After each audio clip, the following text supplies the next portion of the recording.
All right, come on, Nicole. Stay in the back. Go in the.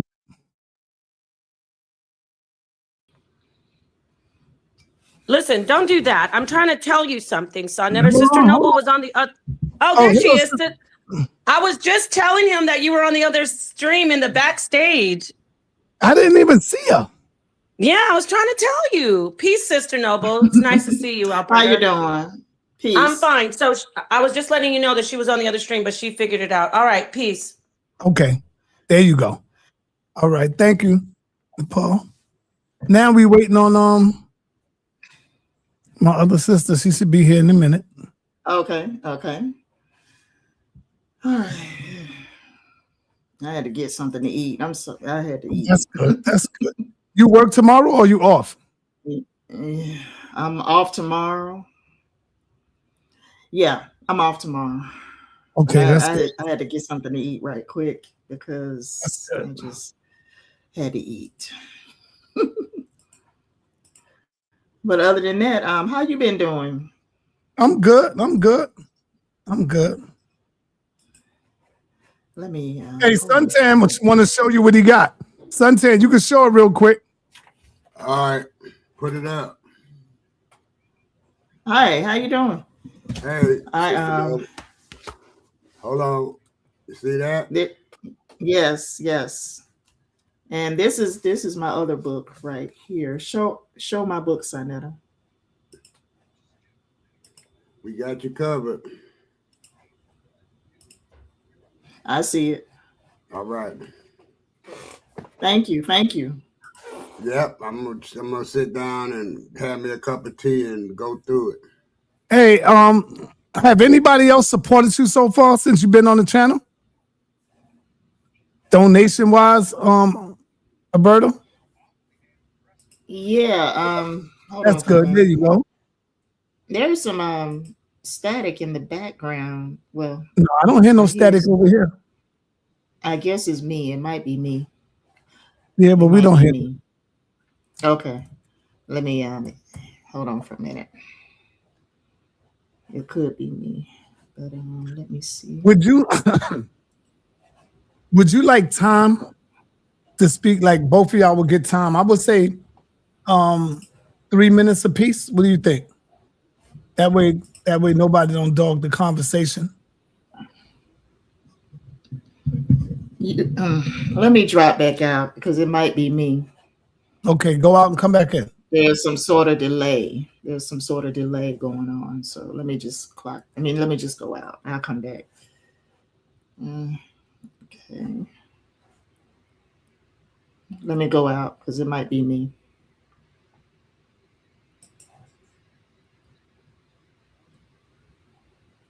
Hold on.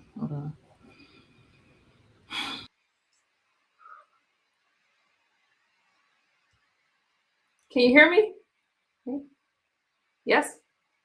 I can't hear you. Go out and come in?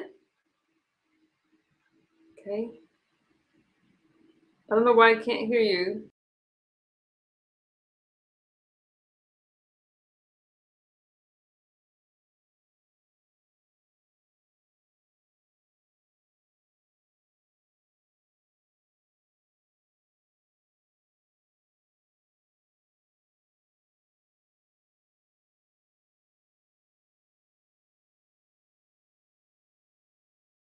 Oh, sweat. Damn. You know what? That was my fault. God damn. That was my fault. I was on mute. Right. I can hear you all the time. Okay. Can you hear me? Yes, I can hear you. You hear me? Yep. Okay. All right. Okay. I just want to make sure I'm loud and clear. Okay. Here we go. Okay. This is my book, The Man of Lawlessness, available on Amazon. All right. Available on Amazon for $5.99.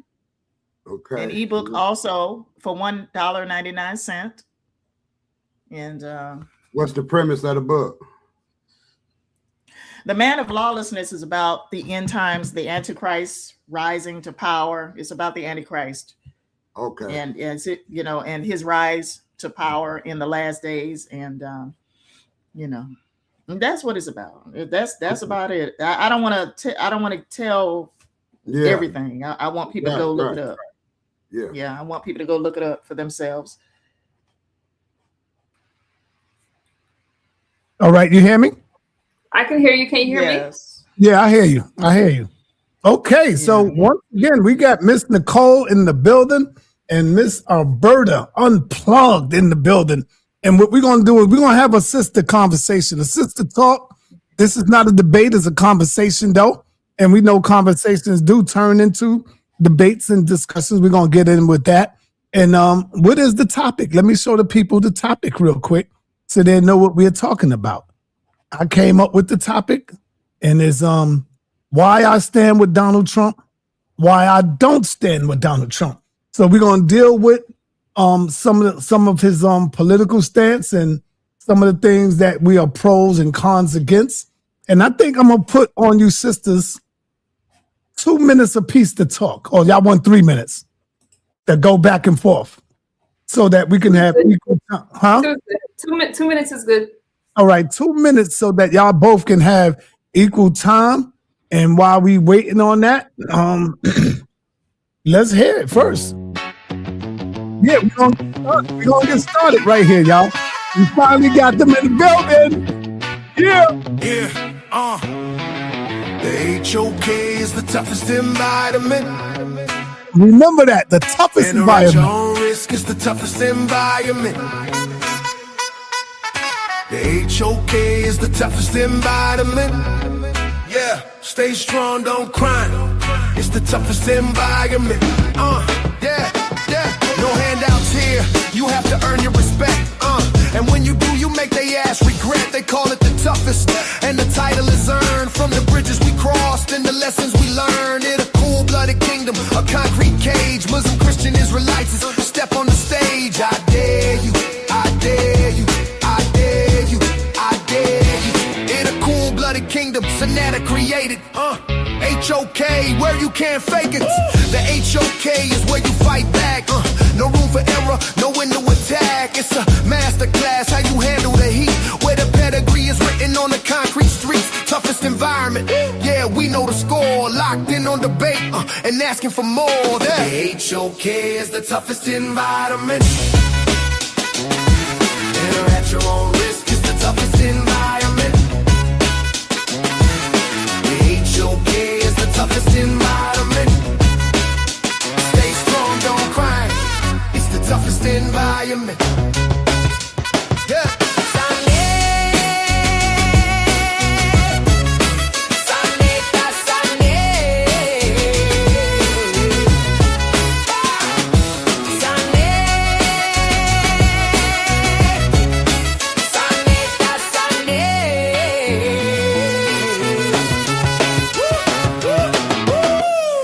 All right, as y'all come in, make sure y'all hit that like button for us, for the sisters as well.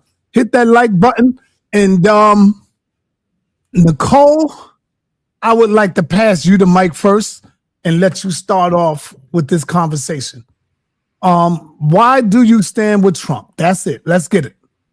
I stand with Donald Trump. First of all, thank you for having me here. Okay. I stand with Donald Trump because he's delivered on his promises. The reason why myself and the American people, because Donald Trump has won all 7 swing states. We voted for stronger borders, protected borders. Illegal immigration is a toll on American economy. And with the Biden administration, what we've seen was happening was weakening the American economy. It was flooding our hospitals with unnecessary hospital bills. When you go into an emergency room, you see a lot of undocumented people where Americans can't even get health care. So illegal immigration was a problem. I also voted for Donald Trump because men are men, and he was not afraid to say so, where the Harris administration was pushing this men could play in women's sports, and we saw what was happening in the Olympics and things like that. So Donald Trump has strengthened that and has made it so that way we don't have to worry about men playing and competing in women's sports and in the Olympics. And it was just things like that is why I believe most of America voted for Donald Trump.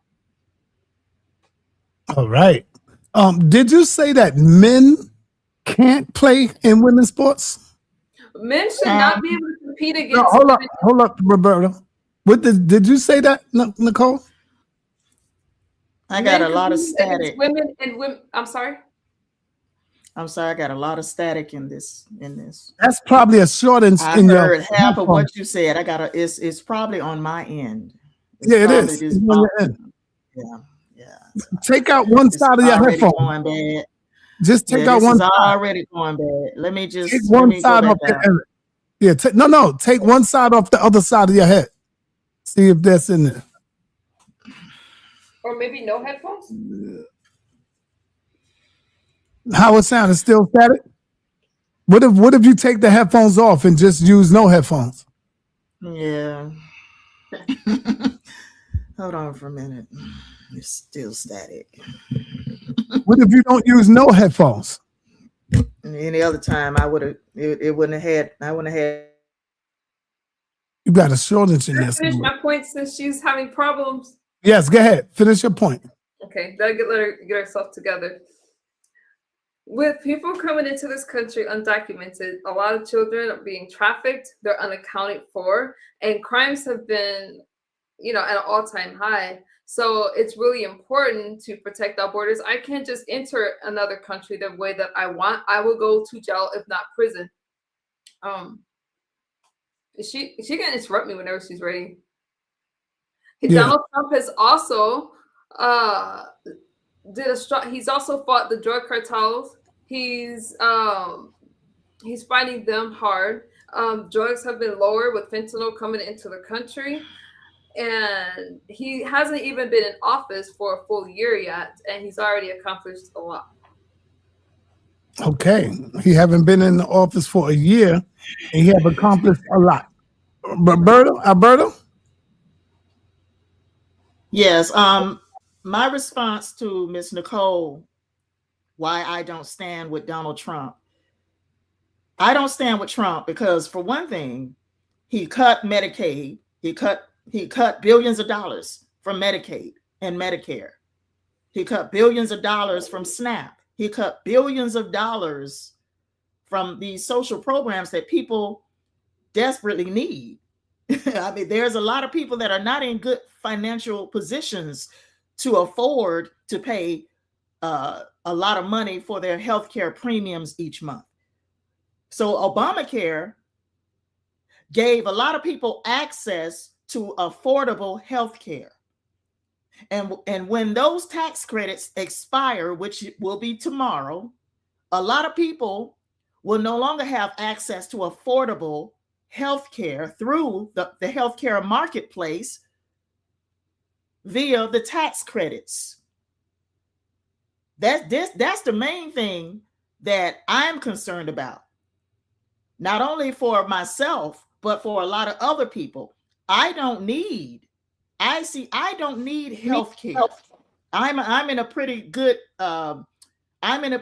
healthy position in my life at my age. I'm in a very good healthy spot. I don't need health care. I can afford to drop Obamacare tomorrow if I wanted to. But a lot of other people are not in the position to be able to drop Obamacare. A lot of people have sickly children. A lot of people have sickly elderly parents. A lot of people need healthcare insurance. They need the coverage for not only themselves, but for their children.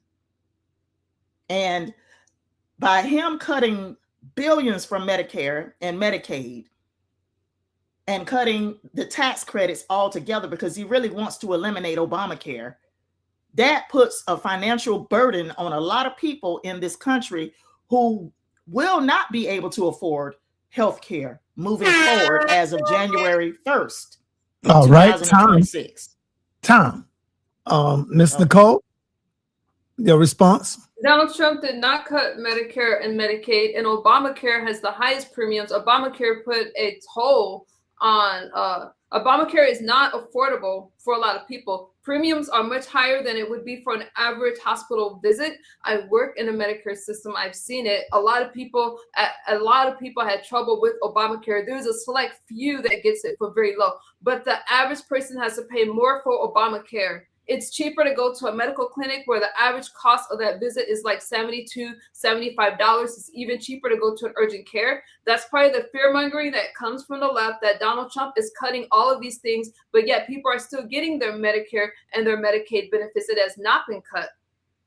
So I'm not really sure where that came from, except that's what a lot of people say. But now one person has came out here and said that they're no longer receiving their Medicare and their Medicaid benefits. SNAP has not been cut. Now, to say that people need to now work for food stamps, people now they can't have a bunch of kids just to collect off of the government, which takes a toll on the American people. But when you're not paying for healthcare and you're not actually paying in the taxes, you could care less what's a toll on the American economy. These things have not been cut. That is a rumor. And when you're talking about wealth and generational wealth, no one talks about how Trump is talking about Trump Kelson giving more to the kids, right? When they turn any child that's under 10 years old. Now that's going to take place next year, hopefully. But not only that, but Donald Trump has cut, he's given tax breaks to the middle class. It's not true that he's only given breaks to the wealthy. He's also working to strengthen the middle class. And all of the things that you have said have not been done yet. Nobody lost benefits from Medicare and Medicaid at all. So I think that it's important. I think that it's an incentive for people not to stay on welfare and SNAP, not to have a bunch of kids that they can't afford. And I'm not trying to sound mean, but if they have to do even volunteer work to collect a check, then that's a good thing. It's a good thing for our economy. It's a good thing for morale, and it's a good thing for the people. So there's really no harm in that. All right.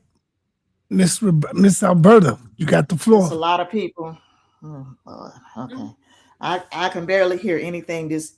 Can barely hear anything she's saying because something is wrong with my StreamYard. I can barely hear anything she's saying. Why don't you try taking off the headphones? A lot of gibberish. Try taking off the headphones and use it without the headphones. Okay. Try doing it without the headphones and see what happens. All right. Let me just. Okay.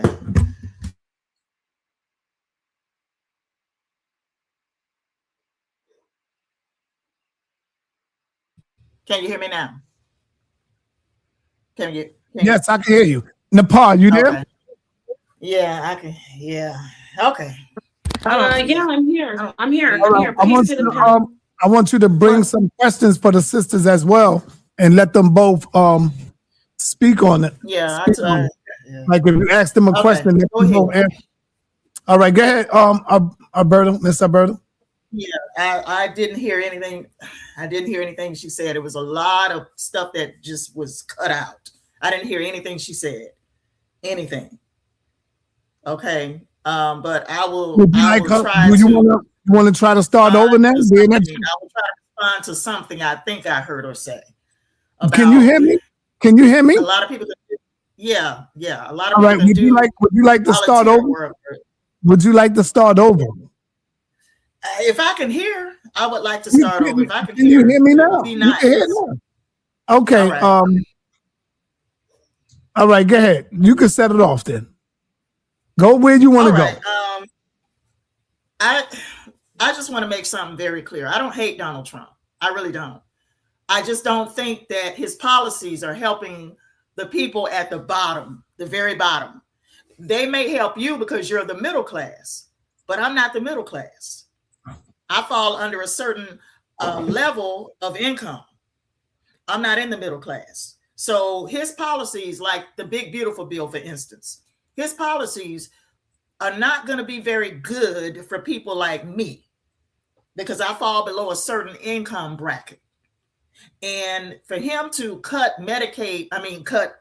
spending to Medicaid in the billions of dollars in Medicare, that's going to impact a lot of people which are in the nursing homes right now. That's going to impact a lot of people that depend on Medicare, okay, to afford their medicine, to afford their medical equipment. That's going to impact a lot of people in years to come, because a lot of people will not be able to keep their loved ones in nursing homes if they cannot afford to do that. Cuts to, for instance, cuts to, Obamacare. That's going to impact people like me, because I do access, affordable health care through the healthcare marketplace. I pay a certain amount, via the tax credits. And for him to cut the tax credits, which will expire tomorrow, that will impact me directly. Okay. And I don't need it, but a lot of other people do need health care. I'm pretty healthy at my age. That's what I was saying earlier. I don't know if you heard all of what I said earlier, but I'm pretty healthy at my age. I feel sorry for people that really do need healthcare insurance, because I can drop my healthcare coverage on January the 1st and I will be just fine. But the people that do need it, I feel sorry for them.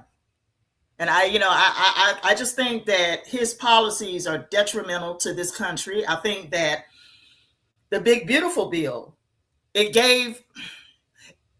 was the largest transfer of wealth from the bottom to the top 1%. And that's what that bill represents. It represents the largest transfer of wealth from the bottom to the top 1%. Time. All right, Miss Nicole, you want to respond to that? Unmute yourself. Sorry, absolutely. I want to start off by saying I do not agree with everything that President Trump does.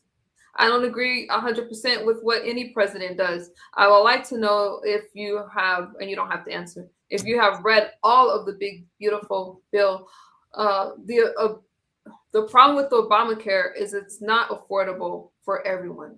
For some people, because it isn't just about me, it's not about you, it's about the country as a whole, right? Because I can't just consider myself as this, I have to think about other people besides myself, all right?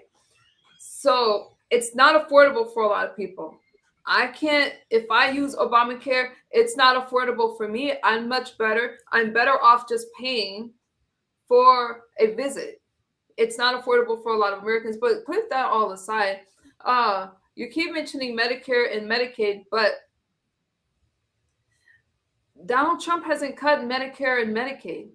We're still getting it. Donald Trump is not trying to eliminate the middle class. The middle class was already struggling. And a lot of these problems started with the Biden administration. Now, I'm not trying to praise Donald Trump as if he's this king or anything like that, but the things that I stand for with Donald Trump mattered more to me than what the other candidate was saying. So I'm not saying, some of these things aren't scary for me, because they are. But I can tell you that if a president is telling me that they're going to open up borders, and now no one's talking about, you talked about Medicare and Medicaid, allowing illegal immigrants into this country to where they were trying to pass $1 trillion bill to pay for their health care, where that's what was one of your main concerns, is that, some people can't afford health care. Well, that takes a toll on Americans. And that's all I'm saying. So if I'm saying, for me, it's like, no, I don't want to pay for a bunch of people that entered this country illegally. That's where I stand. And for me, that outweighed a lot of other things. All right, Alberta, what is your stance on illegal immigrants? Do you think he's taking the right stand as far as the ICE situation is going on? And you see how ICE is running down on basically anybody right now. I seen them run down on somebody that was up. Hold on. Yo, you don't hear me? I see how he ran down on Black Americans. I would do the best that I can. It's very choppy. Right. But yes, ICE has ran down on Black Americans in this country. There has been instances where Black people have been picked up by ICE and sent to the prison or wherever the holding cell is for, undocumented immigrants are. Okay, I'm going to call them undocumented immigrants. But I don't like the fact that the Democrats have opened the border and let all of these people into this country, because terrorists crossed over the southern border. There were some terrorists that crossed into our country over the southern border. And that was the issue that I had with the Democrats with Kamala Harris, policies on the open borders. That was the issue that I had with her. She was the border czar, and she did a piss poor job of managing the southern border. And a lot of people, I think that a lot of people had issues with undocumented immigrants in this country that were committing crimes that were, they weren't just committing crimes. Heinous crimes, murder, rape, people had issues with that. And a lot of people voted for Trump because he promised to do something about the illegal immigration. And he is doing something about the illegal immigration, but it's the way he's going about in his operation against illegal immigrants, undocumented immigrants. So I disagree with Trump in the handling of the undocumented migrants. I don't like the fact that people are being dragged out of their homes in the middle of the night. Kids being dragged out of their homes half naked in the middle of the night by ICE agents wearing masks. They don't reveal who they are. They're in mask, and it seems like they're intentionally targeting certain brown-skinned people, Black and brown-skinned people in certain areas, like Chicago, in other areas where there's, predominantly Black and brown skinned people living there. It just seems like it is like, I just think that Trump really doesn't want these people in this country.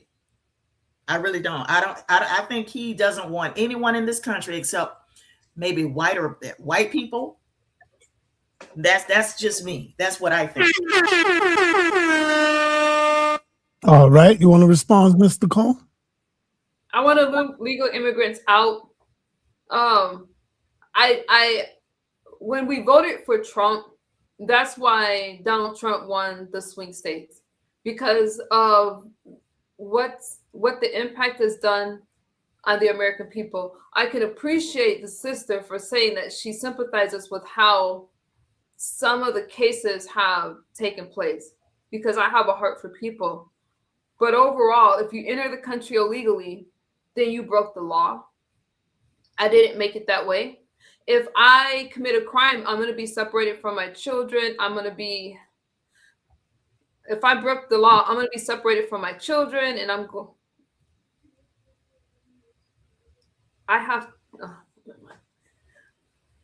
sorry, it's my daughter's doing something right now. I'm so sorry.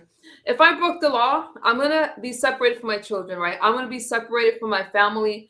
And at the end of the day, illegal immigrants, for whatever reason, a lot of them commit crimes, not all of them.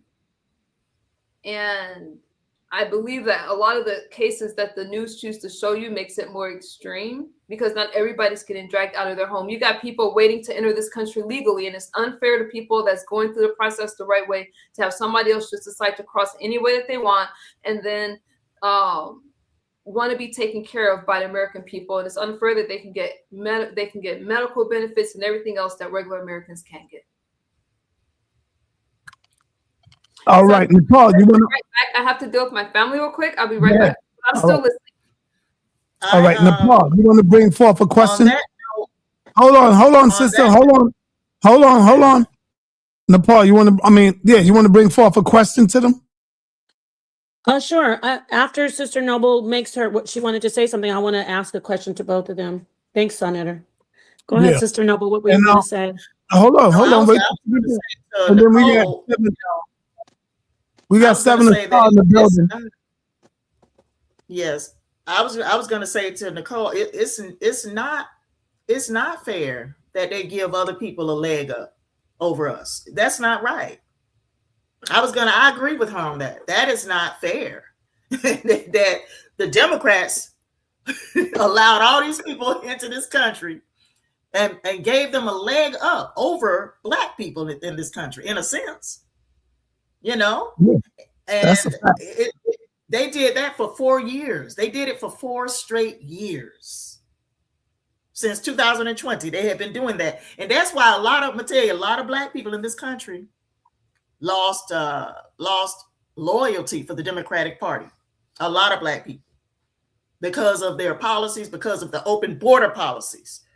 And the fact that people was hearing about people getting like credit cards for $28,000 and $30,000. People was hearing stuff like that. Like they were bringing people intentionally into the country, replacing American workers, okay, with these people that they brought over from other countries. And they were giving them credit cards, and then people were seeing them driving around in new cars around the city. And yeah, this is a real thing. This is a real thing. They brought other people from other countries, gave them jobs, replacing American workers. People were seeing them driving around in new vehicles, all in, I mean, it was crazy. It was crazy to me. I'm back. But at the same time, I'll tell you now, but at the same time, I do not agree with the tactics of ICE agents going into people's homes, dragging people out of their homes in the middle of the night, dragging kids out of their home half naked in the middle of the night. I don't agree with that.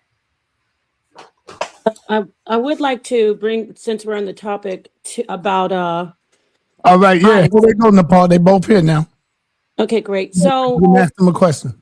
I want to ask a question. If you either of you have noticed that we're focusing on the actual race of the people and the nationality of these immigrants, but have you noticed? I'm going to have this is a two-part question.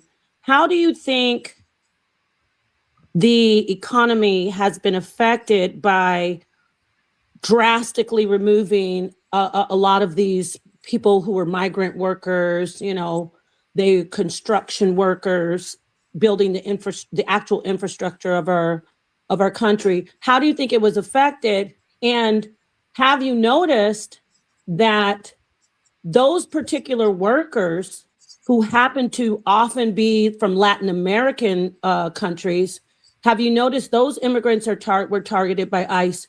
But we also have Eastern Indian immigrants. Make the question short. It is short. They got this. They got this. Okay. Have you also noticed that the Asian immigrants are not targeted, and they are working on the other side of a different sector?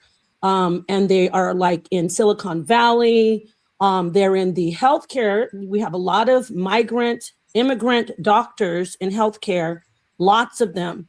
And so I want you to look at that and talk about how the economy has been affected by the group of immigrants who were removed, and how we still have immigrants coming into the country who are, building. Donald Trump is asking for immigrants. He's inviting Asian immigrants into the country. He's a big proponent of that. So I want you to talk about that, both of you. I want to hear your perspectives on that. Thank you. All right. Who want to go first? I'll give it to the sister because I want to respond to what she said when I was gone and to Nepal. All right. You said you wanted to respond to what Noble said when you was gone? Yeah, but I'll let her start because I'll let her start. All right. Go ahead, Sister Noble. Sarnetta, okay, just go repeat what the sister said. That's why I'm having problems with my sister. First off, first let me start. Okay, how do you think the economy has been affected by removing the Latin American immigrants? The people who work in construction and picking the food. How has that affected the economy? That'll be the first part of the question. Yes. How has that affected the economy? I think I heard what you said. It'll greatly affect the economy, because if these people aren't here in these certain positions, because they're the ones that do certain jobs, if those people aren't doing those certain jobs, it will greatly impact the economy. It will raise the price of goods, for one thing, in addition to the tariffs that Donald Trump has imposed on many countries right now. So it will impact the economy because there won't be any workers there. Like, for instance, construction sites. A lot of people, that were of Latin heritage, they were working on construction sites, building homes, building, businesses. When those people disappeared, obviously those projects stopped because, the people weren't there, that the workforce wasn't there to continue the building of these certain buildings or homes. So it will impact a lot of businesses, but I don't think Donald Trump cared about all of that. He said that he's going to get these people out of the country, but see, a lot of people thought, oh, he's going to go after, those that are committing the most heinous crimes. People thought that he was going to go after those people, but he ended up going after people that have been in this country that, may have had a green card for years, that may have been on the waiting list, for citizenship. He's going after a lot of those hardworking Latinos and hardworking people in the country that was building our homes, not my home, but building our homes, and did all the work that a lot of Americans won't do. So that's a problem. Right, Miss Nicole, you got the floor. Okay, they work hard. They still enter the country illegally. And for businesses to be able to pay them a lot less so they don't have to hire American people shouldn't even be legal. So I feel like we're all over the place. Those to work here, not have to pay taxes, send the money back to their own countries. So we should let them stay because they're doing jobs that a lot of people don't want to do. I don't think that's a strong enough argument to keep them here, especially when we're talking about making Americans wealthier. You can find a way. We can find a way to get these jobs filled. And we keep talking about the wealthy, the wealthy. I feel like you can't pick and choose what you want. So the wealthy people that owns these businesses, it's okay for them to hire somebody from another country that's here and they're now in a vulnerable situation, pay them a lot less just to make it better for the American people to keep the cost down all around. So the rich stays in a better position, right? Why not force them to hire people and pay them a minimum wage job and send illegal immigrants back because they're not supporting the American economy? They're sending the money back to their own countries, and those same Latinos aren't going to fight for your rights. They're not. There has to be a bottom line. So if we say, okay, you got to be documented, you have to come in the United States the right way, the same way I have to go to their countries the right way, then that should be how it has to be. We'll find a way to fill these jobs. We're not dumb people. We'll find a way to make the economy work again. But something has to go. Something has to give. And there's a lot of hardworking people. There's a lot of hardworking Black people in these places that go get locked up, and no one says, oh, that was a hardworking Black person that's here legally. If you come into this country illegally, you have broken the law. You're a threat and you're a burden to the American economy. You're a burden on the hospital systems, on Medicare, medical services. You're a burden. And I'm not saying I don't have a heart for people, because I absolutely do. But I believe in following the law. I believe that the border should be closed and you should come here the right way. If you are a refugee, that's one thing, because you're fleeing something. And then you're entitled to, due process. But anything else is not legal. And I'm going to stand by that. Yes, we have these jobs and things like that. I understand. But Americans or other people that's struggling, people can work these jobs. We can find people to work. Can I ask a question real quick, Sonia, about that? Hold on. Let me tell you this. I think they think we're a burden. I think the Trump, administration think Black people are a burden in this country. I find it interesting. I'm sorry, I had to say that. When you said they are a burden, I think that's how they feel about Black people also. That could be okay, but it is a toll on the American economy. You can go. The money that they're spending, a lot of them send it back to their own countries. That's fine, but they're not paying taxes. If they go into the emergency room, that will cost hundreds of thousands of dollars for whatever services. So we are paying for them. We are taking care of them. Okay. So that's what I'm saying. So it's not, it's convenient to say, okay, they're doing the jobs that Americans don't want, but who says that Americans don't want these jobs if these jobs were available? Americans won't work for those lower wages that they were paying the illegal immigrants, but these workers, these bosses shouldn't be allowed to pay them so low. They should have to pay taxes for their workers. So it's just things need to change all around. That's what I'm saying. That's what I wanted to ask you, Misunderstood and Sister Noble. So what about that? When they removed all of the migrant workers and construction workers, mostly migrant workers that also work in not just in the farms, but in the factories, why wasn't there a hike in the wages so it could be more attractive to actual US citizens? Why didn't they raise the wages for those jobs, which were drastically low? You're right. Why hasn't that happened so we can get more Americans working those jobs? Who's going first? I think that as long as you have people that are here that are desperate for work and that knows that they can work for less than, there's not an incentive for them to raise the wages. I live in California where, I mean, you can get a restaurant job, you can go work, and it's $20 an hour for these jobs. So there has been a raise in minimum wage, but there's some jobs, come on, that doesn't. Okay, so every job can't be a six-figure income, all right? Some jobs that require less education and it's more labor are going to pay less. That's just the way that it is, and I feel that that's fair. But there's no incentive as long as there's some people that will work for, less than minimum wage. Why would they have to? Well, let me just say this: a head of lettuce is like 300% more expensive now. Let her respond. No, I know. I'm saying, and I'm going to hand the mic over to Alberta, but I want to point that out. It is affecting the economy drastically that we removed all of these migrant workers all, quickly. It was like an acute sweep. So shouldn't we focus on raising the wages? And I'm going to ask Alberta, shouldn't we focus on raising the wages of these undesirable, so-called undesirable jobs now that we have this situation, this economic crisis in our country?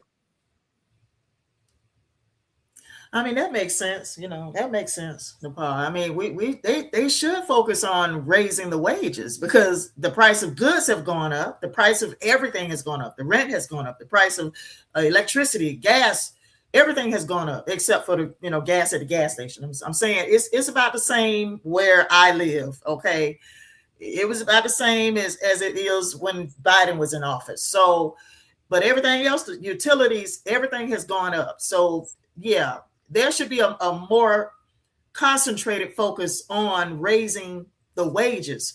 But these corporations, what can I say? These corporations, they are so busy nickel and diming the American worker.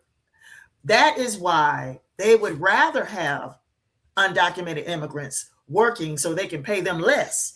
But see, Donald Trump wants to get rid of the undocumented immigrants, all of them. He wants to get rid of all of them out of this whole entire country. And that's not going to be good for the rest of us. Okay, it's not going to be good. That's all I'm saying. I want to say, before I bring in Seven Assault so he can ask a question as well, I want to say, see, that's what y'all think, that a lot of people say black people are lazy. We don't want to work. That's not true. I'm telling you what I know. I see so many black men looking for jobs, trying to get work out here. And that's like in damn near every city, man. They looking for work. But what it is that these people don't want to pay them with their worth. And that's why they getting the immigrants. That's why they paying these immigrants, because they don't want to pay black people for doing hard jobs and stuff like that. It's so many. I got 4 sons, man. Come on, Right. don't tell me. They've been looking for work for a long time. I'm just happy they got a job now, security guards and all this other stuff. But they always been looking for work. And there's a lot of men out there that's looking for work.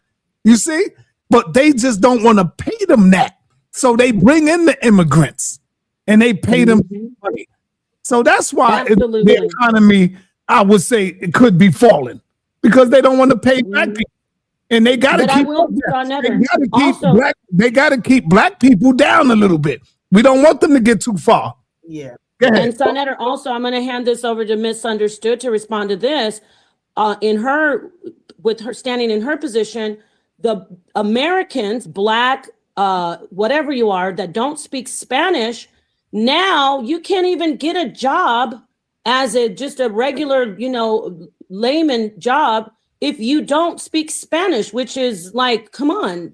So what's your response to that? How there's that whole thing out there where people go to get jobs at Home Depot or wherever, and they say, oh, well, if you don't speak Spanish, I'm not going to look at your resume or your application before I get a person who does speak Spanish. What do you say about that, Misunderstood?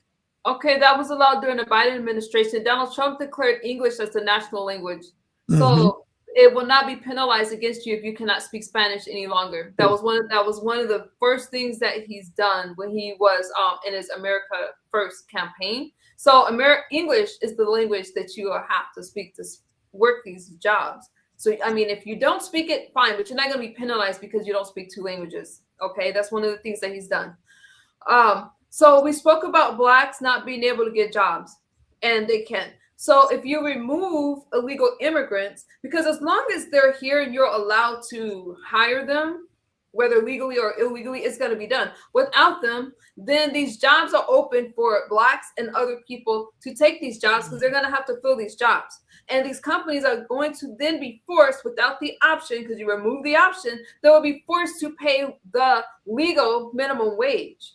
So you have to take out the problem. So you can't say, oh, okay, these people are here and it's great. They got jobs. They're going to do jobs that nobody else wants to do. You get rid of them and the employers will have no choice but to hire people that are having trouble getting jobs and getting some kind of work out there. You got to remove the problem. All right, 7 Asar. What's up, brother? Cut the camera on. Ask the sisters a question. Make your question short. Ask them a question. Unmute yourself. Can I make a 60-second statement and then ask a question? First, I want to say peace to everybody on the panel. It's a pleasure being on here with you all. I want to say peace to everybody in the chat as well. And the statement I want to say is, a lot of people, we make our own political decisions based on the information that we know. And a lot of times we get information from the best places that we know. And unaware to most of Americans, most of the places you get information is propagandized to one side or the other. Me, your brother 7 Asar has all told you that both parties have no interest, not only in our community, but now, as we can see right now, the American people are not important to the Democratic Republican Party, right? And when we have people on here debating which one is better, it really falls to the point of neither one is good for us because both of them are working for themselves, right? We have a good cop and bad cop situation. But in terms of Donald Trump, when it comes to him, he has to be the worst of all of them, right? Not only in his policies, but also in his autocratic behavior and also in his lack of morality. And, we have people on here who spout all the great things that he has done, but they have no proof. So my first question goes to my sister, Misunderstood, who is in support of Donald Trump. You said he has achieved his policy promises, but yet the only one that he has achieved is closing the border. He's failed on lowering the interest rate. He's failed on helping the economy. He's failed on stopping wars and trying to change regime. So when you say that he has been successful in his policy, can you point out the successful policies that he promised on day one that he would achieve, other than the border security, right? And also, can you show me the data of these policy successes? No, I'm not about to pull out a bunch Okay. of data and policies, but what I will tell you is that Donald Trump, we see how aggressive he is when it comes to the border. Immigration is slowed down illegally. We see you guys just got through complaining about how ICE has entered these cities and states. And that's something that we see. Donald Trump has not even been in office for a year. And a lot of times Donald Trump will propose to do something, and the first thing he has to do is go to court, and he has to fight the Democrats because they push against a lot of his policies. Another point that I made was my stance on men playing in women's sports. Men are men and women are women, and he has declared that. We can now say that without worrying about pushback. Those are the things that I was talking about. I never said that Donald Trump was a perfect president and that there was not a lot of work to be done. But the things that mattered to me and that matters to a lot of other people was that we were against the open border policy. I don't think I need to pull out a bunch of stats to say that Donald Trump has taken a strong stance against open borders. All right. Well, I wanted to ask the other sister a question I don't too. agree with anything he has done. Hold on, let her answer. Go ahead, Alberta. I don't agree with anything he's done so far. I mean, I just, all I can see right now is people like him and his rich billionaire friends are the only people that are benefiting from the big, beautiful bill at this point. Mhm. And also the people that are just millionaires. They are benefiting because of the large tax breaks that they're getting as a result of the big, beautiful bill. But if you, is there really a black middle class now? I'm talking about a true black middle class. You're either rich or you're poor. It's no in between when it comes to black people. You're either rich or you're poor. I don't even think that there is a black middle class anymore. I got to be honest when I say that. Like I said, I don't agree with anything he has done so far. I just think that it sounded good when he was campaigning for the votes. It sounded good, everything he was saying. But when he actually got in office, he has done the unthinkable. He has cut billions from Medicare and Medicaid. He has cut billions from SNAP. He's about to cut Obamacare he's about to cut that altogether. Okay. So a lot of people, I don't think people understand that a lot of people are about to die in the next several years. As a result of not being able to afford health care insurance. I don't think a lot of people understand that. They purposely cut. These cuts are major cuts.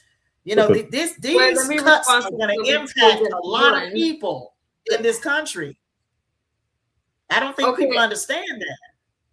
Well, people don't understand the healthcare situation. You weren't asked for a source, and I was asked for a source. I find that very biased. But again, what I'm going to say is that I want to see where these where the billions of dollars have been cut from Medicare and Medicaid, because I haven't heard anybody complaining about not getting these benefits, and you guys are repeating a lot of stats with no sources. I have not given any statistics. Why? Because I don't have them right here in front of me to show you guys. But what I can tell you is that no one's talking about, number one, Donald Trump has increased the tax credit for children, and he's also increased the limit for the 401ks. And the only reason I looked into that is because I started getting a 401k, and I was like, wow. So he's increased that, and he's done other things, but I feel that there's a lot of fear. Donald Trump's going to do this. Donald Trump is going to do that. People are going to die anyway. We're not dying because of healthcare in the United States. You can go to the hospital. You can go to a public hospital and they cannot turn you away. So let's not pretend that we're dying on the streets because we're not going to the hospital. That's just not happening. Obamacare, once again, is not affordable for everybody. I can't afford Obamacare, right? I'd rather have private insurance. Because for me, the premiums for what it is for one person is not the same for the next. Some people have very high premiums, even if they're middle class with Obamacare. That was not the perfect solution. Yeah, can I give some information, because there's been some misinformation brought about on here, and I just want to give some clarity because a lot of people don't understand, like I said, the healthcare issue. This country has been struggling decades to fix the healthcare issue, and Yes. the Obamacare issue. A lot of people don't know that Obamacare is actually a Republican policy, Yes. right? The We don't like Republicans created. Obamacare, stop, brother. I'm sorry, I didn't hear you, sis. We do not like Obamacare. We do not. That's why we're trying to get rid of Obamacare. Wait, let me finish, because I'm going to give you some information that you obviously don't know about Obamacare, right? The Republicans have no health care answer for this country. President None. Obama came up with Obamacare. That's why it's named after him. I didn't say that people. Republican Party. Stop trying to throw everything on the Republican Party. No, You I'm know trying to this. give some clear information, and you're interrupting me you're because trying you don't to- like what No, I'm no, saying. hold up, That's a Assad. Mitt Romney. That is a Okay, Mitt. I didn't. Assad 7, hold on. You're not in the debate, brother. You're not in. You're just here to ask the question, brother. You're not. Well, Okay, I didn't say that. Well, people I just want to say this, Inetta. We have to make sure that real information coming out. Your platform. Yeah, but hold on, brother. We'll do that when you could. All you got to do is call out somebody to debate that. We can get into that. That'd be great. But for right now, I got these two sisters having a conversation. You know, that's all I'm saying. That's all. Because I'd like to do a show with Misunderstood, and we can No talk problem. about the Trump No administration, problem. Okay, and we can go over thoroughly. We don't have to debate, but what we can do is show the information. Yeah, right? she said no And problem. we can show the problem. Okay, that's peace. No problem. But I have a question for my other sister. I never got a chance to ask her that. Yeah. Are you a Democrat, sis?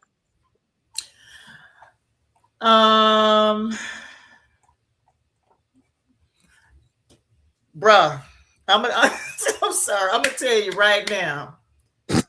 I ain't even fucking with none of them folks. No. Then don't take this personal. What I'm saying, don't take it personal as a personal attack. I'm sorry. I ain't messing with none of them folks at this point.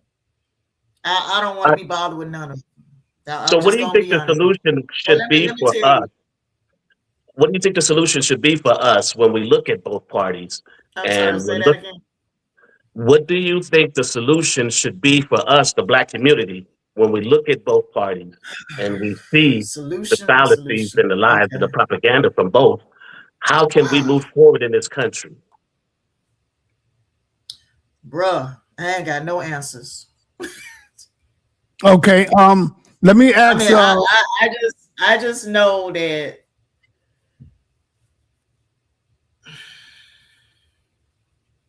Bruh. Let me ask you, Misunderstood. Yeah. I'm gonna tell you. Yeah. All right. Let me ask you. Let's just say it ain't gonna be good. It ain't gonna be good. Noble can't hear me. Yeah, he's trying to talk to you, sis. All right. Let me ask you, Miss Nicole. Let me ask you. How do you feel about Donald Trump granting clemency to police officers? Like, you know, if police shoot down somebody, they can get away with it. They can get away with it. Because I know you don't agree with everything Donald Trump do. This might be one of the ones you don't agree with. How do you feel about that? I know that was spoken about, but he didn't sign an executive order for that. If that were to happen, I would definitely, I'm going to vote for the best person for the country, regardless if they're Republican or Democrat, even though I'm a conservative.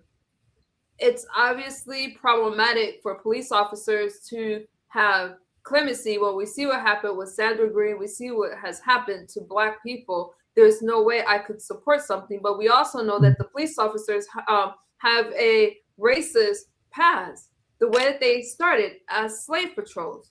So no, I could not support that, and I would speak against it because that goes against our people's best interests. So no, I would not support that, and I do not agree with a lot of things that has been done. The things that I do agree with are strong, but that would be something that's even stronger. No, I could not support the police officers having clemency. All right. Right. Can I ask you another question? Nepal, you want to ask a question, Nepal? Let me go. Sure. I mean, if he was going to ask a question regarding what she said, that I'll let him go. And then because I wanted to talk to them about foreign policy. Maybe we could get off of the domestic. And so I'll let him go ahead if you don't mind him asking his question to her. Go ahead, Seven. Actually, my sister Nepal, my question was in the line of that. I was going to ask her about Donald Trump promising the American people not starting any new wars or trying to change any regimes, and him ending wars, and his failure to do so. I want to ask her what are her thoughts on that. I think that Donald Trump is doing an amazing job in Israel, building our relationship with Israel. We see what's happening in Gaza, but we can't, let's face it. I mean, he's trying right now. He just met with the Israeli prime minister, trying to do the second phase of peace over in Gaza, wanting Hamas to disarm. But when you're fighting foreign wars, it's not going to happen overnight. I think that he's trying his best. We've seen when he had the hostages released in Gaza, right? That was a big deal. Palestine is fighting. That's a war that's going to be really hard to end. It's been going for a while. I think that Donald Trump is doing the best that he can with negotiations. And when he does have to, attack, I do feel it's in American people's best interest. So, well, it's Ukraine and also Venezuela, and he bombed Nigeria too. It's not just Israel. Okay, he bombed Nigeria because he bombed Nigeria. And again, I'm not agreeing with all of this stuff, but it is important for us to have strong alliances, all right? And I'm more paying attention to what's happening in Israel and what's happening in the United States. And I do think that he's building strong alliances with them. All right. I see some people are saying this rhetoric is so damaging. So they're talking about on both sides. So you know what? We might have to take a break from the Hebrews and get into the political game. I got to bring Lord Abba up here. And maybe Seven, you could go at it with Lord Abba. Oh. Well, I'm always prepared to talk about politics. So yeah. Okay. I would like to get back to it. Thank you, Senator. I'm glad that you brought up Israel.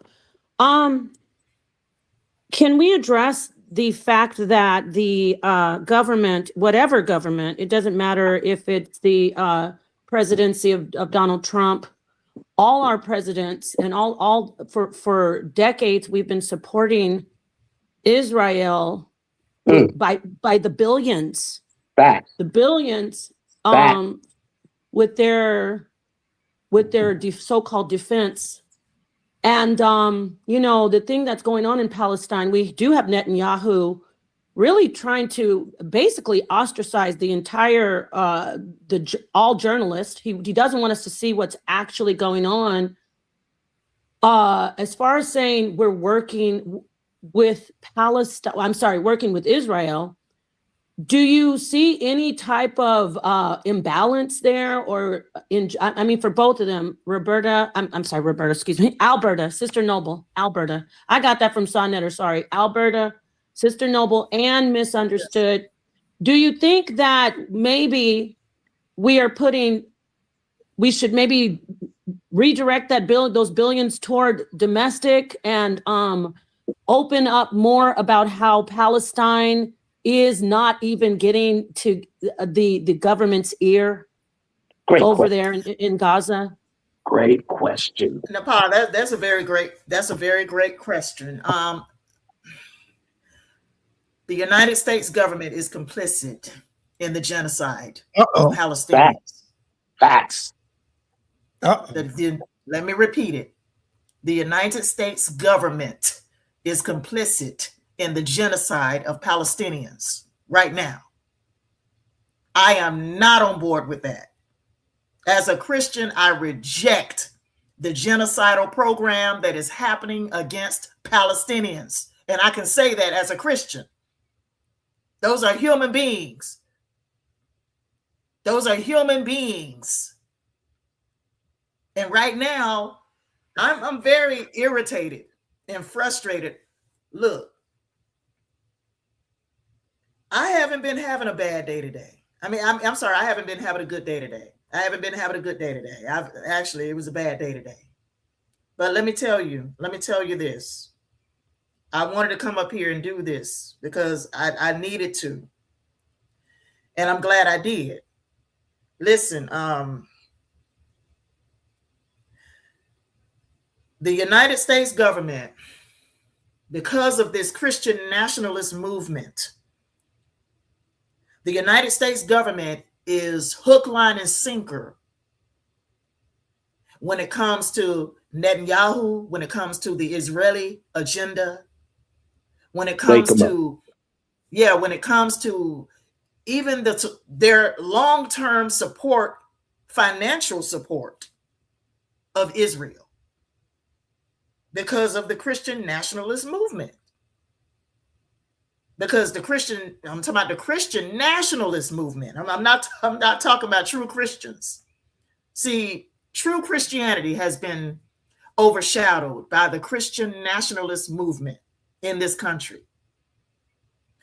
And right now, a lot of Christians are complicit in the genocide of human beings right now. Now they may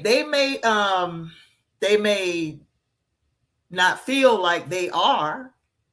They may feel like by supporting Israel, they're following God's command. They may even feel that way. But God does not, I don't think God condones what the Israelis are doing to Palestinians right now. I'm going to go on the record and say that publicly as of right now. I don't think God condones it. I don't. And you know, people may have their opinions about the God in the Bible. They may have their opinions about Jehovah Jireh, about Yahweh. He got many names. They may have their opinions about him, that he's, you know, a certain way or what have you, but I don't think that God is condoning the genocide of Palestinians. And I rest my case. All right. All right. We're going to bring some people up in here. We're going to open up the platform. Well, Senator, I wanted to let Misunderstood respond to that as well. I really wanted to hear from her about that. I'm sorry to interrupt. I just wanted to give her a chance to respond. Yeah, go ahead. Yes. That conflict with Israel and Palestine has been going on over a century. It's very unfair to blame that on Donald Trump. It's very unfair to blame that on the United States. That's their conflict over there. So to say that, oh, you know, we're this Christian people and we need to protect Palestine, they did that over there. We are not responsible for what has happened over in Palestine, but to come over and try to make peace, like Donald Trump is trying to have a ceasefire, trying to get them to cease fire. That's trying to end the conflict. But no one wants to talk about that. And there's that fear again, like, oh, we're trying to commit genocide against Palestine. No, we're not. That's completely untrue. That conflict has been going on. It's one of the worst conflicts in history. I even think you want to bring the Bible into it. It's part biblical. The United States is not responsible for their conflict.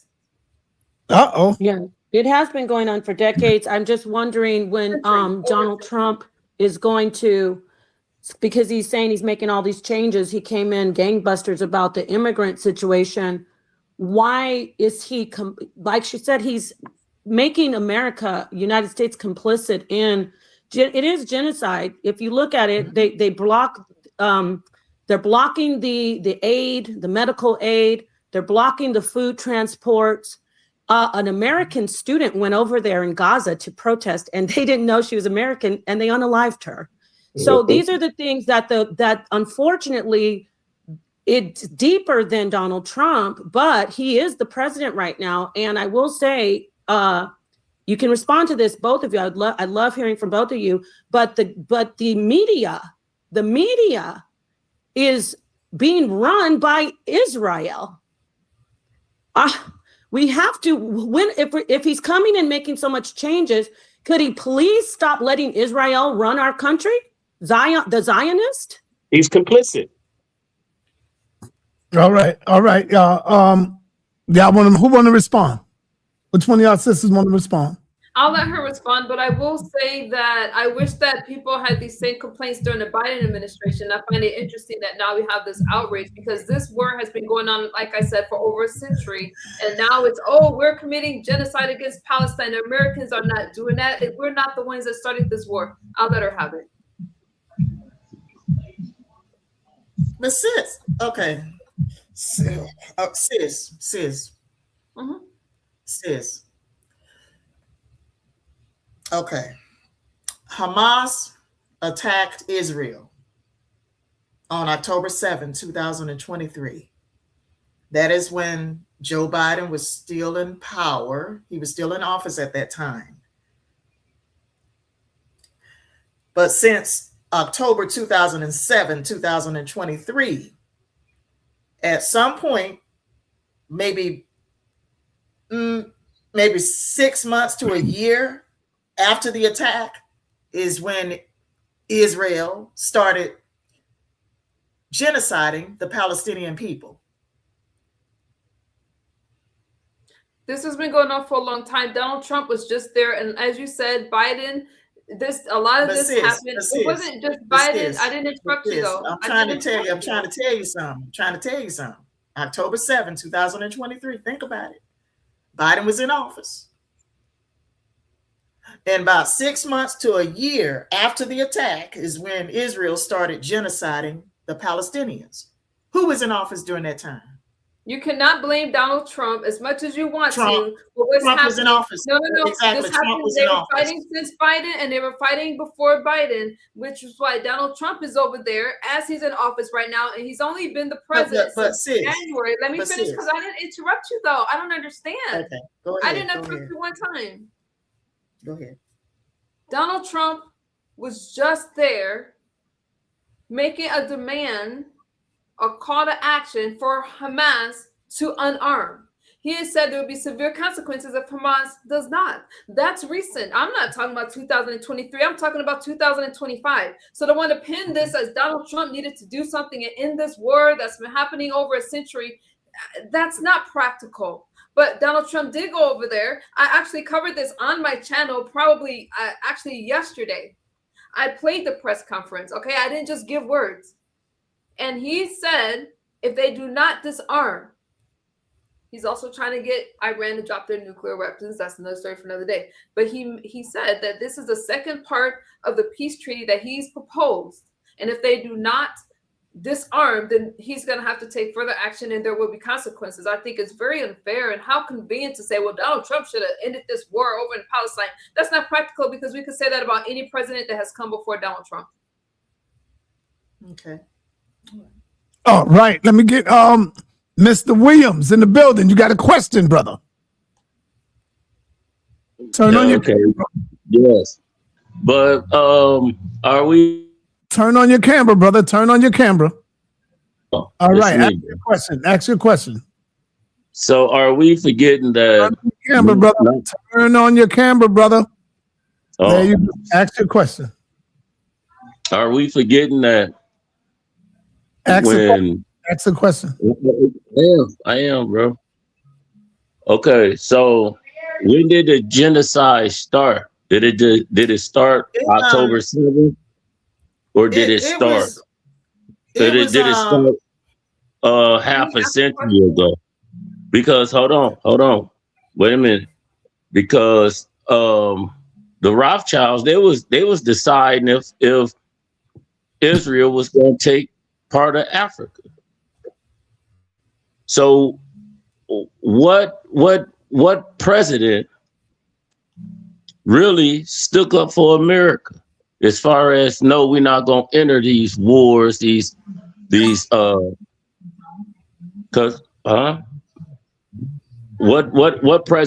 what president refused to bow down to AIPAC? Which one, from Republican or Democrat? Sister Noble? Okay, I heard some of what you said. I will try to answer it. You When want did me the to ask it genocide again? occur? When did the genocide occur? It was about 6 months to a year, between 6 months and a year after the attack by Hamas. After the attack by Hamas on October 7, 2023. Go ahead. All right, brother. I just want you to ask the question. Just ask the No, I'm question. saying I want him to tell me. I might learn something. Go ahead. So the Palestinians in 48, you know, that's when the genocide started with them. See, and what occurred was what you would say October 7th, but it occurred. The genocide started in 48, and Sai, I'm gonna send you. I'll send you.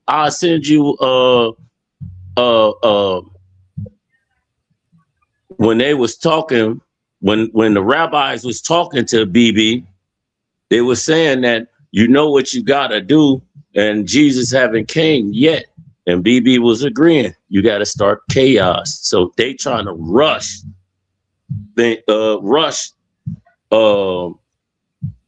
chaos into existence. And then not only that, I got church sermons and stuff like that when they had the women speaking about they still do sacrifices and stuff like that. And it's real with how they is, and they's demons. And then the October 7th and all the technology that Israel have of surveillance is just on October 7th that they didn't do no type of research of what's going on or nothing. They didn't have nothing to do or say, okay, well, we was vulnerable at this time. And most of the things that they was talking about didn't even happen with the rapes and all of that. Let's get to that. All right. Misunderstood. Did you hear what he was saying? Because you ain't asked the question. You got to ask the question. Well,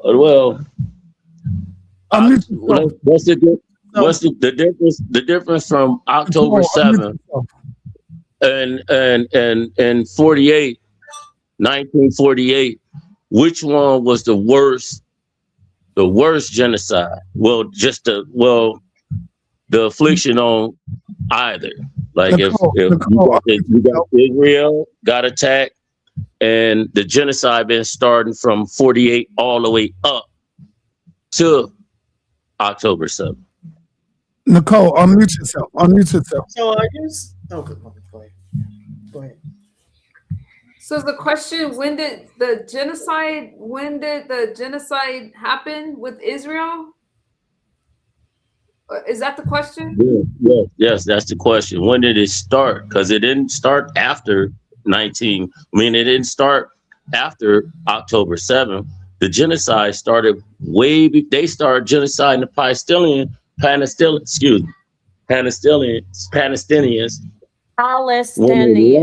But the Palestinians are still here, so there hasn't been a genocide if the Palestinians are still here. Yes, they're in war, but genocide would be that they're extinct. And so the genocide has not happened. We still are talking about Israel and Palestine. So there is no genocide. There is a war. There's conflict. Well, I misunderstood. Go ahead, Albert. All right, that's enough. What the brother is saying is that handle this. Go ahead. Yeah, I think what the brother is saying is that the in 1948, you're saying in 1948, the Palestinians were being genocided. That's what you're saying. Over I think that's what 700,000 he's of them. saying. Facts. That's what he's saying. 1948. But we Okay. don't. But can we get back to the Donald Trump issue, because I don't want to take it too far off of that for both of you. Can you relate this to him as a president, Alberta, and then move on? Hand the mic to the sister. Can you relate this to Donald Trump somehow, the genocide? And can I ask another question underneath this topic right here? After that, sis. Yeah. You could ask me. That's You can ask up me. to Sonetter. Yeah. Okay, Yes. yeah. Go ahead. Ask Sonetter. Yes. Yes. No, excuse me. I'm sorry, Seven. I just wanted to clarify, because this topic is very heated and misunderstood. Alberta has the mic, but I do want Misunderstood to come right after Alberta and respond to what Alberta will say when I ask her this. Donald Trump is the president now. So what do you think he's doing, point blank period, to help the Palestinians where there's clear fact that there's genocide? What do you think he's doing or lacking? I think that is that your question? Whichever one of you want to go with that, because I do want to focus on Sister Noble has clearly stated that there's genocide, and I'm hearing from you more, Ms. Nicole, that you're saying there is no genocide. So whichever one of you want to take the mic and talk about the topic, that as a president, what is he doing about it over there? Either one of you, it's up to both of you. Who wants to address it first? I already laid out. I gotta be honest. I don't know what President Trump doing. I'm gonna be honest. I don't know what he's doing. I really don't. I mean, I just know that people in Gaza are dying. They're being murdered. I know that. I just know that people are being genocided in Gaza, and I don't know what the president is doing to try and stop the genocide. Because he is still chummy with Netanyahu. He's still chummy. He's still giving billions of dollars to Israel. He's still in bed with Israel. I don't see the president doing anything to stop the genocide that is happening against Palestinians right now in 2025. I don't see it. Donald Trump is trying to protect Gaza. He went over there and had the hostages released. Actually, the Palestinians praised Donald Trump. Donald Trump is trying. He did pose I don't understand. Your hand is distracting. Can I finish my point? Thank you. Sorry about that. Again, you cannot blame Donald Trump for what is happening in Israel. That's between Israel and the Palestinians. Now, he did go and propose a peace treaty. Okay. He's asked for Hamas to disarm. And he's been in contact with the Israeli prime minister. He's been trying to strengthen a relationship, but you cannot say that Donald Trump is responsible for a genocide over in Palestine. And talking about Gaza, I do believe that Donald Trump is doing what he can, but these countries have been in conflict for over a century, and it's not going to end in over a year. But there has been ceasefires, and I just believe that that's a start. I don't think it's going to end overnight because it didn't start overnight. Okay. Can I move on to the Ukraine, because you're right about that. We'll take over the whole stream talking about, we should have the conversation about Palestine, but I do want to ask you about other countries that Donald Trump has spoken with, sat down with. As of late, he's dealt with Nigeria. I want you both to talk about how he's handling other countries. Do you think he's doing, well, I know you think he's doing a good job if you support him, but specifically, do you see Donald Trump siding with always going with the winning team? Like, I'm sorry, sis. whoever. Can I I'm ask sorry, a Seven. question? Yeah, It's along that line. It's really quick. It's not going to be too long, but I think it hasn't been addressed. And someone who's a Trump supporter has to answer this question when it comes to Israel. Donald Trump campaigned in his MAGA campaign that he was America's first. He wasn't about creating wars or supporting wars. Yet we give Israel $3.8 billion annually, signed by the President of the United States of America. This country is $7 trillion in debt, and we are giving a country who is not in debt, is in surplus, has a strong military, has free health care for their citizens, and yet we are giving them a surplus while the American citizens suffer. Can you explain to me how that's American first? Is that for me? Yes. That's me. Donald Trump is putting America first when he's trying to control the border, and we're talking about illegal immigration. Now you want to talk about Israel, you want to bring in a bunch of things. Donald Trump is, but you also talked about the peace. Donald Trump needs to bring peace to these countries. So I just feel that you guys are asking for a lot and it's all over the place. When I talked about America first and I talked about American policies, I started off with the border and how illegal immigration is taking a toll on the economy. I started off there, but then you move the goalpost and now we're talking about Ukraine, Israel, and now we're talking about genocide. I just wish that you guys would pick an argument, because right now I just feel like you're pulling things out of the air to make your point. So let me say this. Donald Trump, the United States has to be involved in foreign affairs. That's what this country is about. We've always been involved in foreign affairs, because now you're talking about America first, but now you're talking about, okay, well, he's not doing enough over for Gaza. He just he had the hostages released in Gaza, but you conveniently leave things like that out. So if you want to talk about America first, I wish that we could talk about American policies and stop throwing foreign policies and everything else at me at once. Oh, okay. Let me say this real quick, right? Real quick. I don't know why y'all keep blaming the presidents for what's going on in Israel. You got to understand, it's the hand that you don't see. Isn't it strange that every president that gets there, they got to go and visit Israel? They got to give up that money. So it's out of Donald Trump's hand when you say Donald Trump is funding them and it's giving them that money. No, it's not. It's not Donald Trump. This thing is bigger than Donald Trump. It's bigger than presidents. Didn't Barack Obama do the same thing? Like, come on. That's why we're saying it's not just Donald Trump. Even if you black and you become a president, you got to go and put on the small hat. You got to go over there and kiss the ring. You got to go over there and bow down, because it's bigger than the presidents. This is what I'm telling you. It's the hand that you don't see. Donald Trump he's not really calling the shots per se.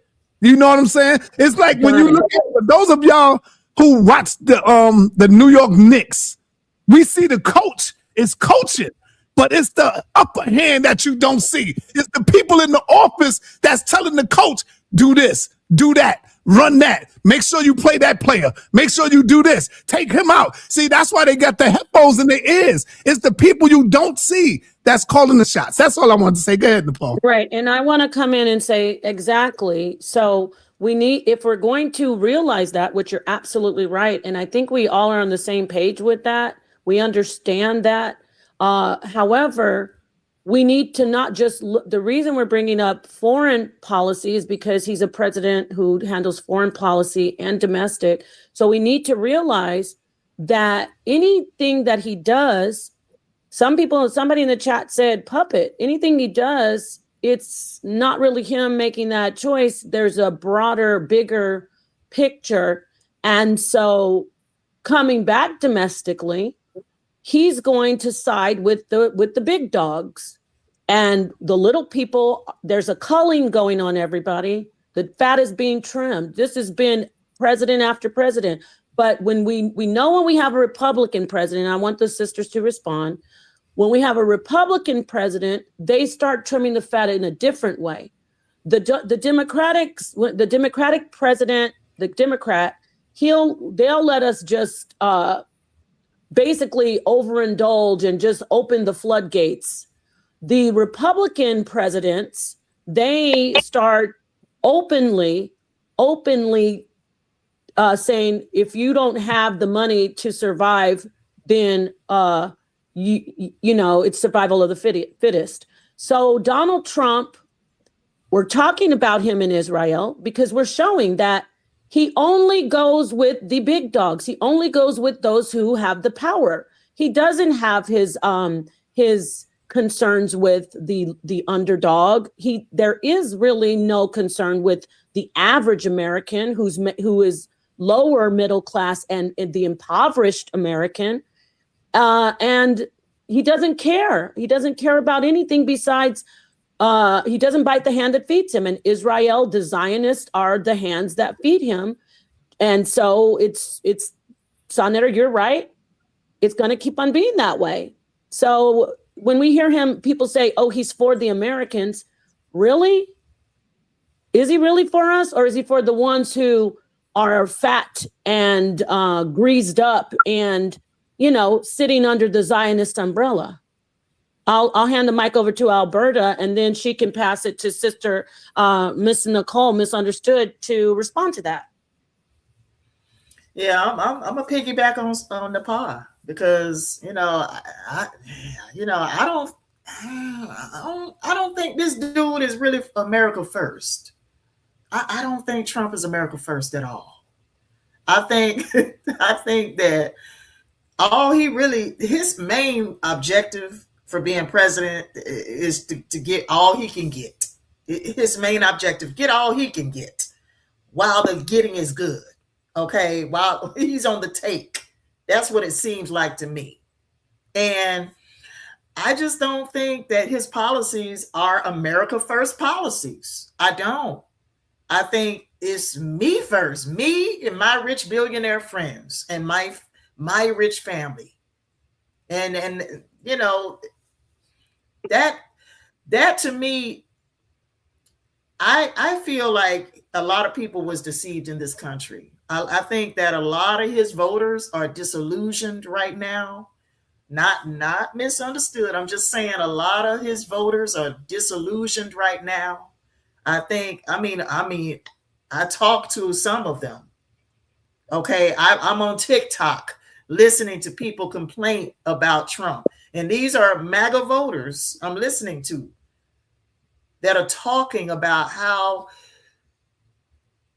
they were deceived, how they feel like Donald Trump has lied to them this whole time. I just think that this dude, I don't know if we're gonna be good with him being in office the next 3 years. I don't think we're gonna be good with him being in office the next 3 years. Okay, we're talking about 3 years. You know,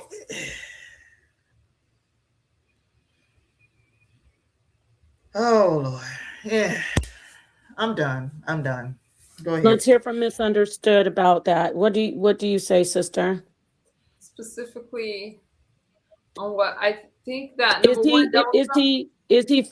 he really focusing on what Republicans usually do, the upper class, so to speak, financially? Is he just really, that's his mostly his interest, or do you really think he's for the poor? There's poor people in this country who voted for him, poor Americans. So what do you think about that? Donald Trump is cutting taxes on waitresses' tips. He is not just helping the wealthy, right? Poor people will also benefit, but it's time will tell at this point. There has been a lot of executive orders. I do not agree that he is for the wealthy any more or less than any other president. Okay, I think that Donald Trump is doing the best that he can with the time that he's had in office. He does talk about increasing jobs for the middle class. The middle class will still have to get out there and get these jobs. I feel that Donald Trump is for, and I'm not trying to preach Donald Trump like he's like there is no problems there, but there's problems with every president. I just think that it's conveniently overlooked. I talked about Trump accounts where Donald Trump is beginning next year, there will be $1,000 deposited into kids' accounts that's under the age of 10 if the family earns less than $150,000 a year. That's not wealthy families, that's poorer families, right? So I just disagree with the fact that Donald Trump is only for the big dog and only for this person or that person. I feel that there has to be a time where, with the opportunities that we do have, you have to embrace, you have to go after these opportunities. All right, let me get Humble Mystic in here. Humble Mystic, you got a question, brother? Blessings, brother. Thank you. Yes, I do have a question for the sisters. Do you sisters understand or have an understanding of the 2026 tariff system of Donald Trump? And if you do, how do y'all feel about that?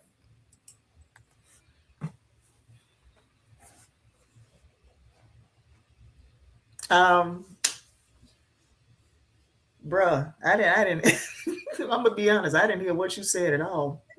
It was choppy. I'm sorry. It was choppy. Don't be mad at me. Don't be mad at me. Say it again, brother. Say it again. All right. I was asking you, sisters. Can you hear me now, sis? Yes. All right. I was asking if y'all understood the 2026 tariff system of Donald Trump's, and if y'all do understand that, then how do y'all feel about that bill being passed?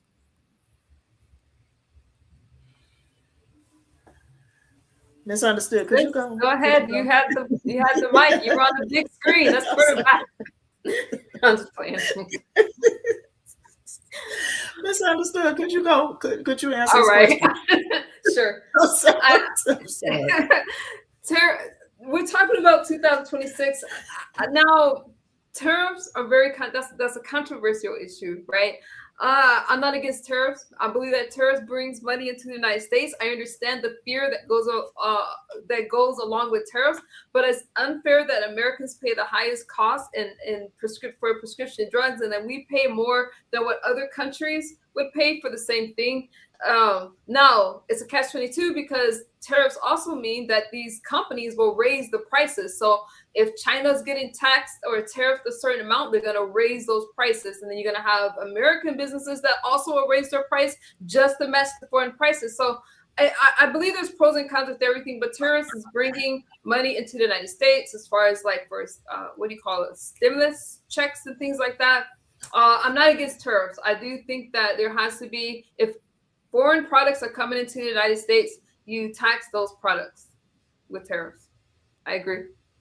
All right, I saw 7. Oh, hold up. Humphrey, are you finished? Humble Mystic, you finished? Oh, yeah. I was just going to ask the sister. I can speak on that since. Oh, go ahead, assistant. Since I know now that based on what Misunderstood said, that he asked, because my StreamYard has been choppy. The tariffs. Yeah, the tariffs are bringing billions of dollars into the country, true enough.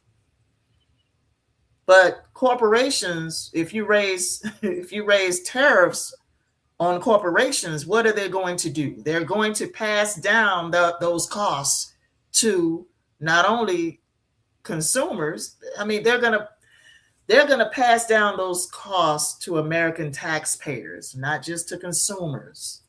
You know. Not just consumers, but American taxpayers, anyone.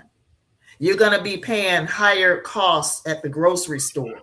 You're going to be paying higher costs in your services. Mm-hmm. You're going to be paying higher costs when it comes to housing costs. Yeah. You're going to be paying housing costs higher housing costs. You're going to see those tariffs, although they are beneficial to this nation as a whole, when it comes to people like you and me, or people that is barely, making it. When it comes to us, it's going to affect our pockets. Obviously, it will affect your pockets, because those costs got to be passed down. They got to be passed down, and that's what corporations are going to do. But other than that, basically tariffs are just it's a tax on us. It's a tax on us. Exactly. That's all. That's all it is. But other than that, did you have another question that you wanted to ask? No, we're gonna move on over to Vernon now. Okay. See what Vernon got. You got a question, brother? Yes, sir. Go ahead. So, peace to the panel. Yeah, my question is for Misunderstood. Are you a Christian? Yes. Okay. Are you familiar with Lance Wallnau's 7 Mountain Mandate? Tell me what you mean by that. Lance Wallnau's 7 Mountain Mandate. Are you familiar with that? No, she's not. Can you explain it to us? Yes, ma'am. We're not. None of us are. So I'd be interested in hearing, and then she can respond. I am familiar with the brother's talking about, but go ahead, brother. Yeah, I've talked about it on here before. It may not remember.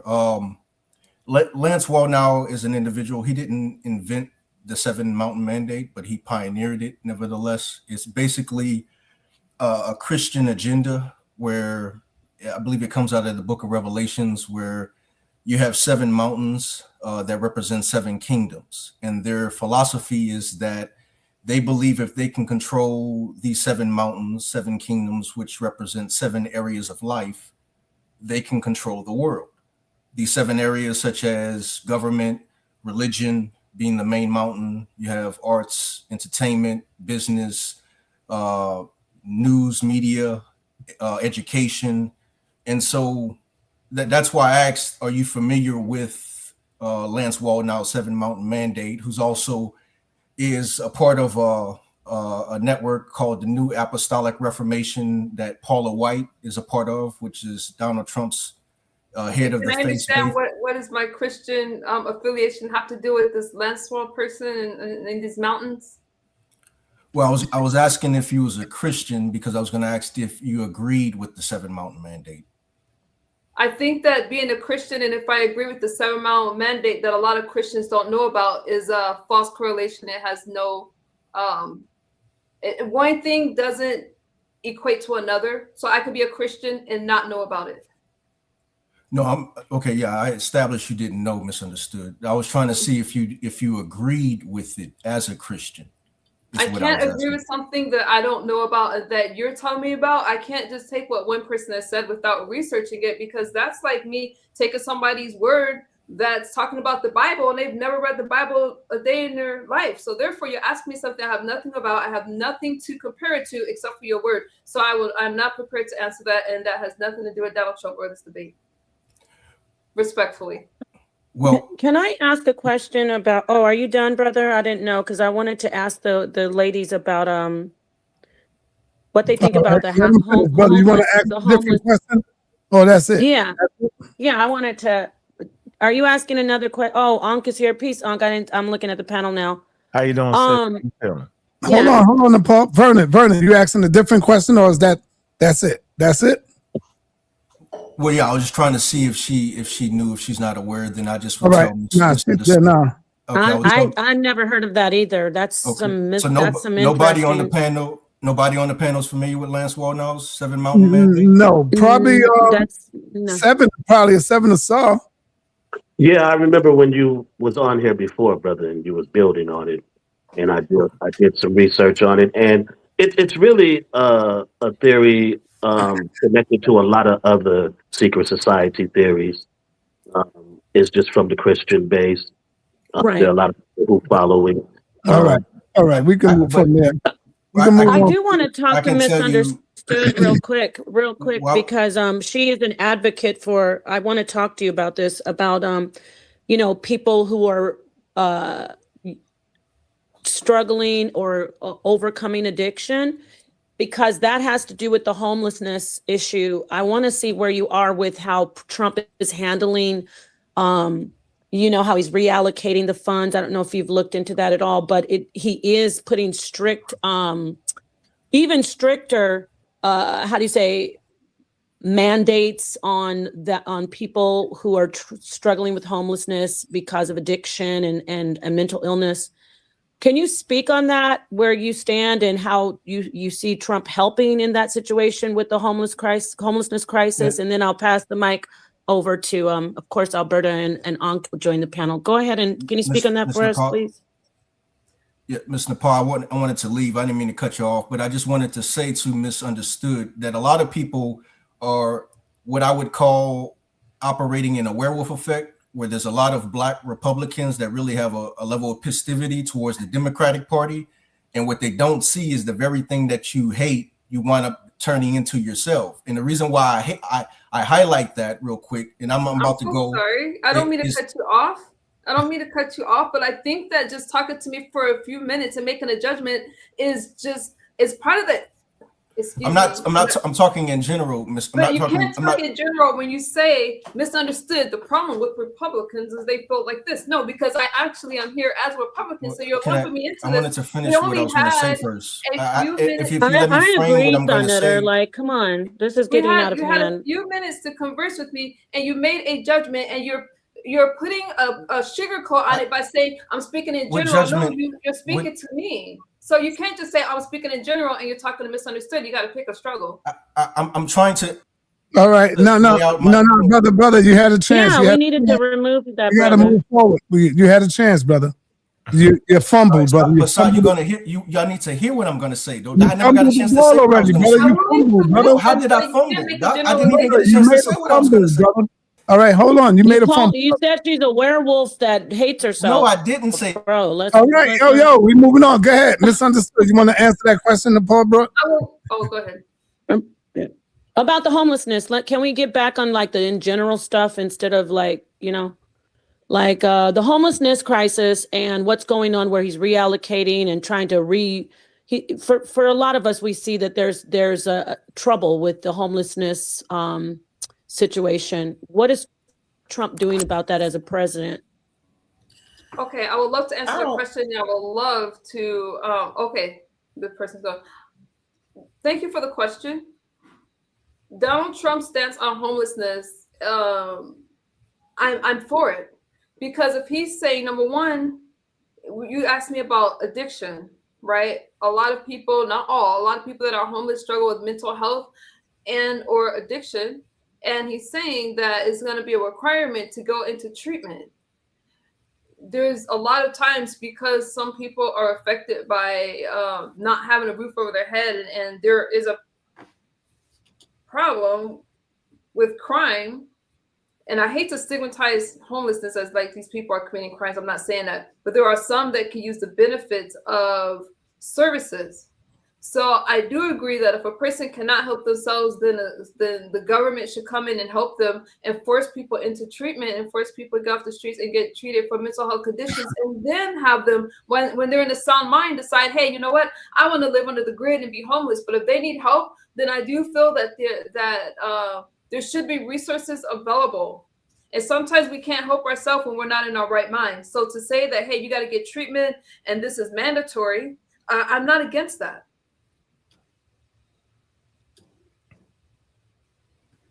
Noble, Sister Noble, can you? Thank you, Misunderstood. Sister Noble, can you add on what's your take on the homelessness, the funds being reallocated, and how he's putting those tougher mandates on it? As far as the crackdowns on the drug crisis, and I mean, it's a drug crisis in Atlanta right now. It's a drug crisis. I think it's a drug crisis all over this country right now. I don't see that should be left to all the states. The states should be taking a more active role in putting forth programs to help people that are on the streets, that are a lot of them are out there because of drug addictions. The states should take a more active approach in addressing that crisis. I don't think the federal government should be dealing, as far as dealing with that, that whole situation as far as the drug crisis. I think the states should deal with all of that. Does that make sense? The states. And right now, Okay. I don't see Georgia really handling its drug crisis and homelessness crisis. I don't see it. And all right, let's get with my man Unc in the building. Unc, do you have a question? No, I just would like to kind of speak on the sisters. They talked about the drug crisis and Trump's plan with that. I don't.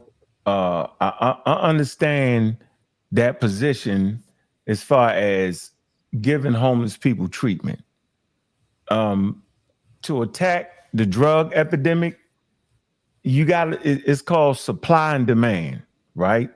If you don't have the demand, then there'll be no need for the supply.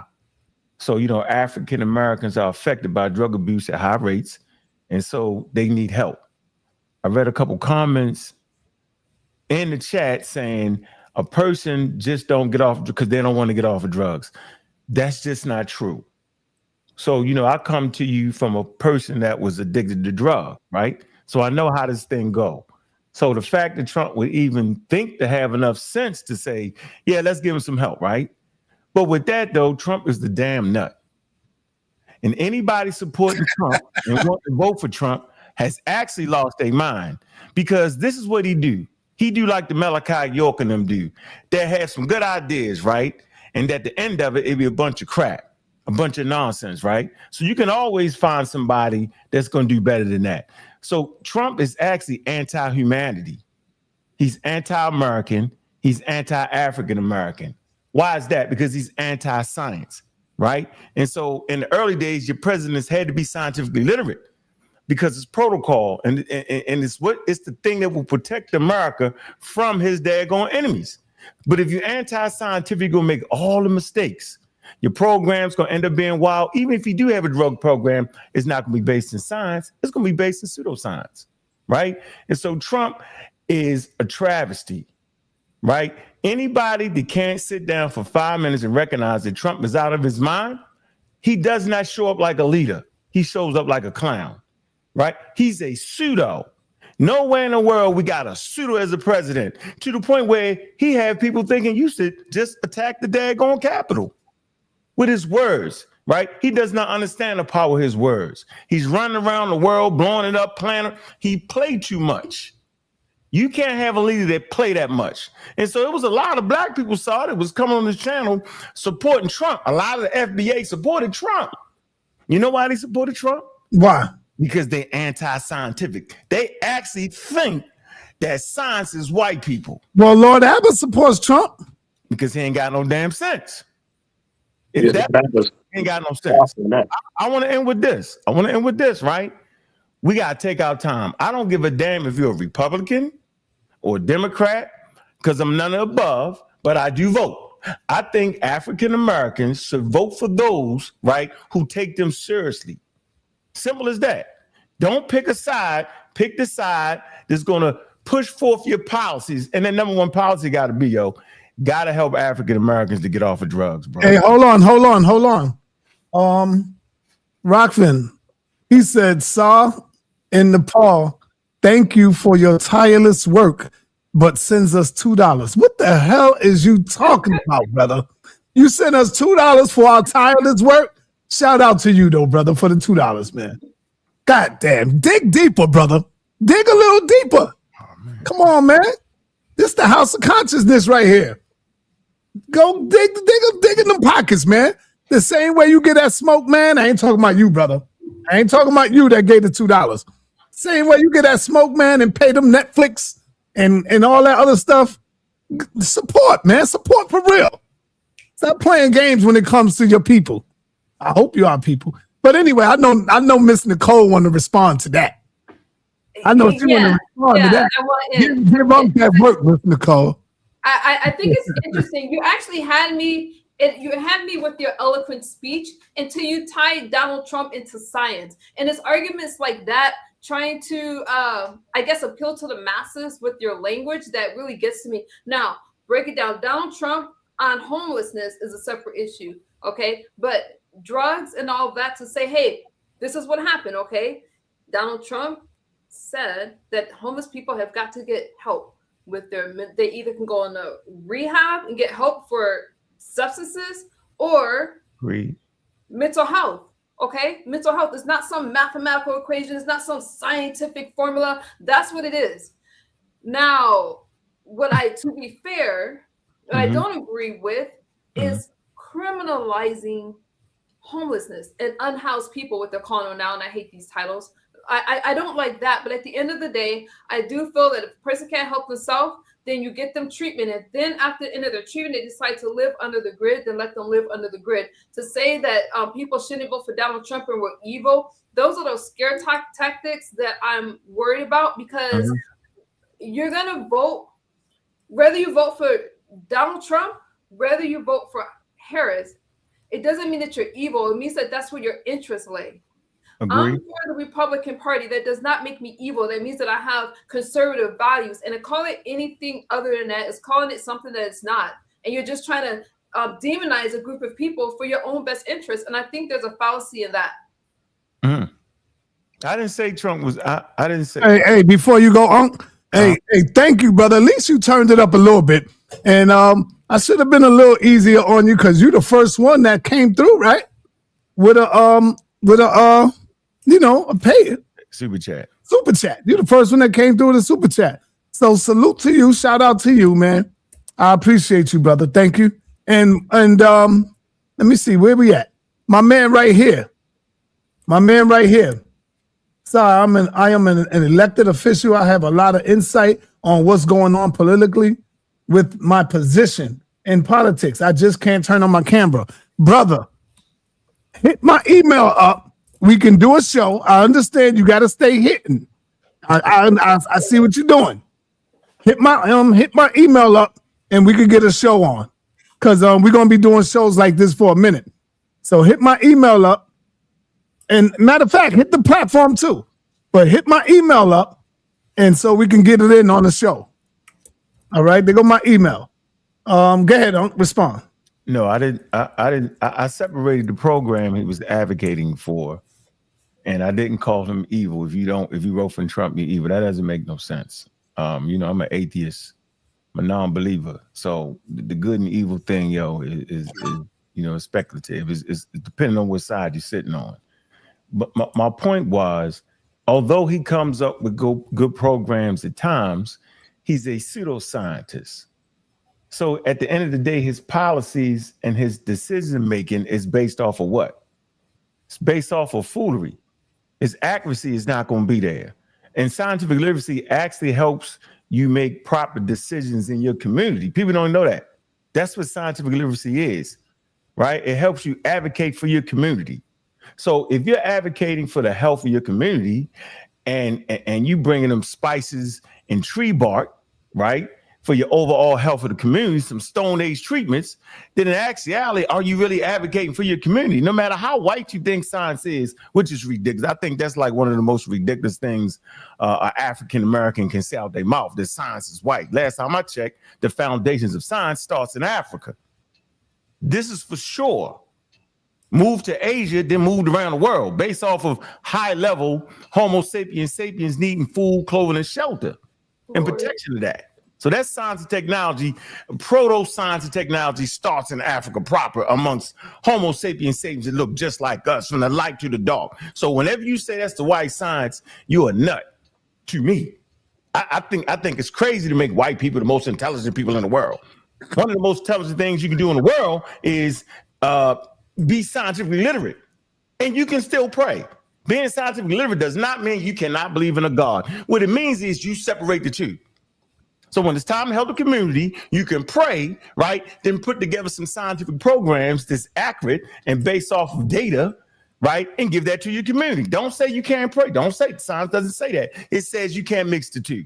So we're never making white people the most intelligent people in the world. And then we're never listening to dumb white people, the pseudoscientists. So Donald Trump is a pseudoscientist.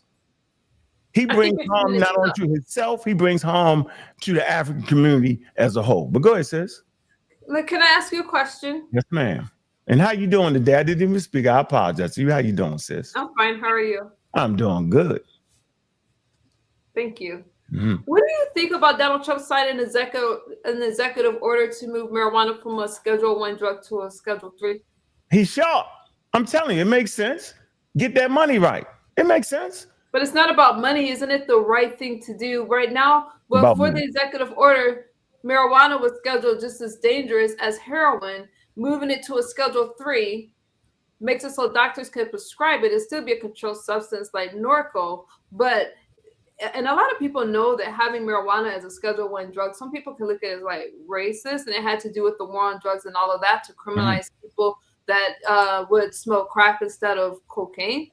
So moving it to a Schedule 3 drug, whether you like Donald Trump or not, without all the other adding on and these other words, can we not say that that was a big deal? I agree. In that area, if nothing else? I agree. It's just that, like I said, there are some programs that just make sense. Like that's an easy decision to make. It should have never been illegal in the damn first place. Although I would argue that the drug is not tested enough. So now it can be tested. Sorry. Now, as it being Schedule 3, it allows for scientists, as you were just talking about scientists, pseudoscientists, and all these. Now the scientists can research marijuana if it goes through as it being a Schedule 3 drug. Great decision. It needs to be tested because right now we're a little bit too comfortable with marijuana. A little bit too comfortable in thinking that, hey, it might not do. No, it's a lot of tar, right? A lot of people who smoke marijuana use a lot of tobacco products, which is going to kill you. Smoking cigarettes and tobacco is going to kill you.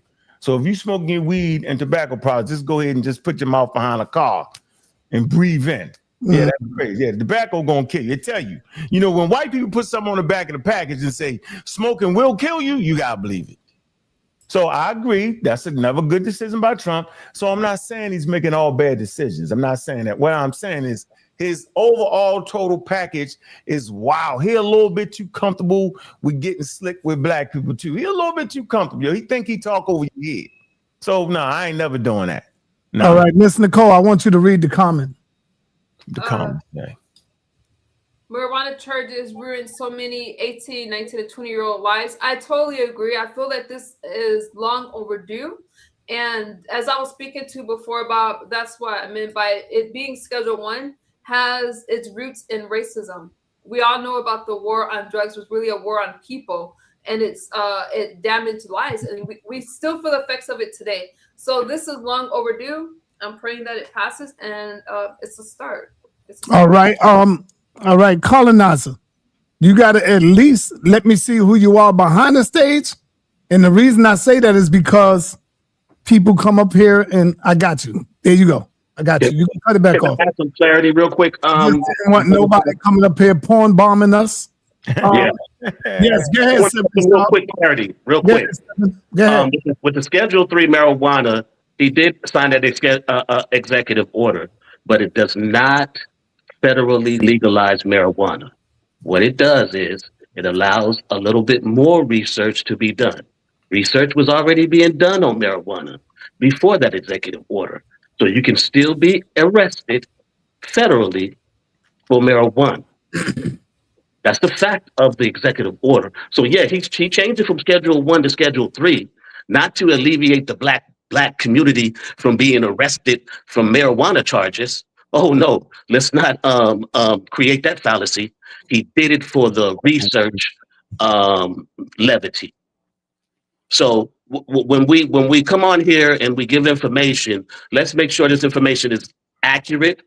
Everyone can go and study the executive, go and Google the executive order real quick. You'll find what I'm saying is true. All right.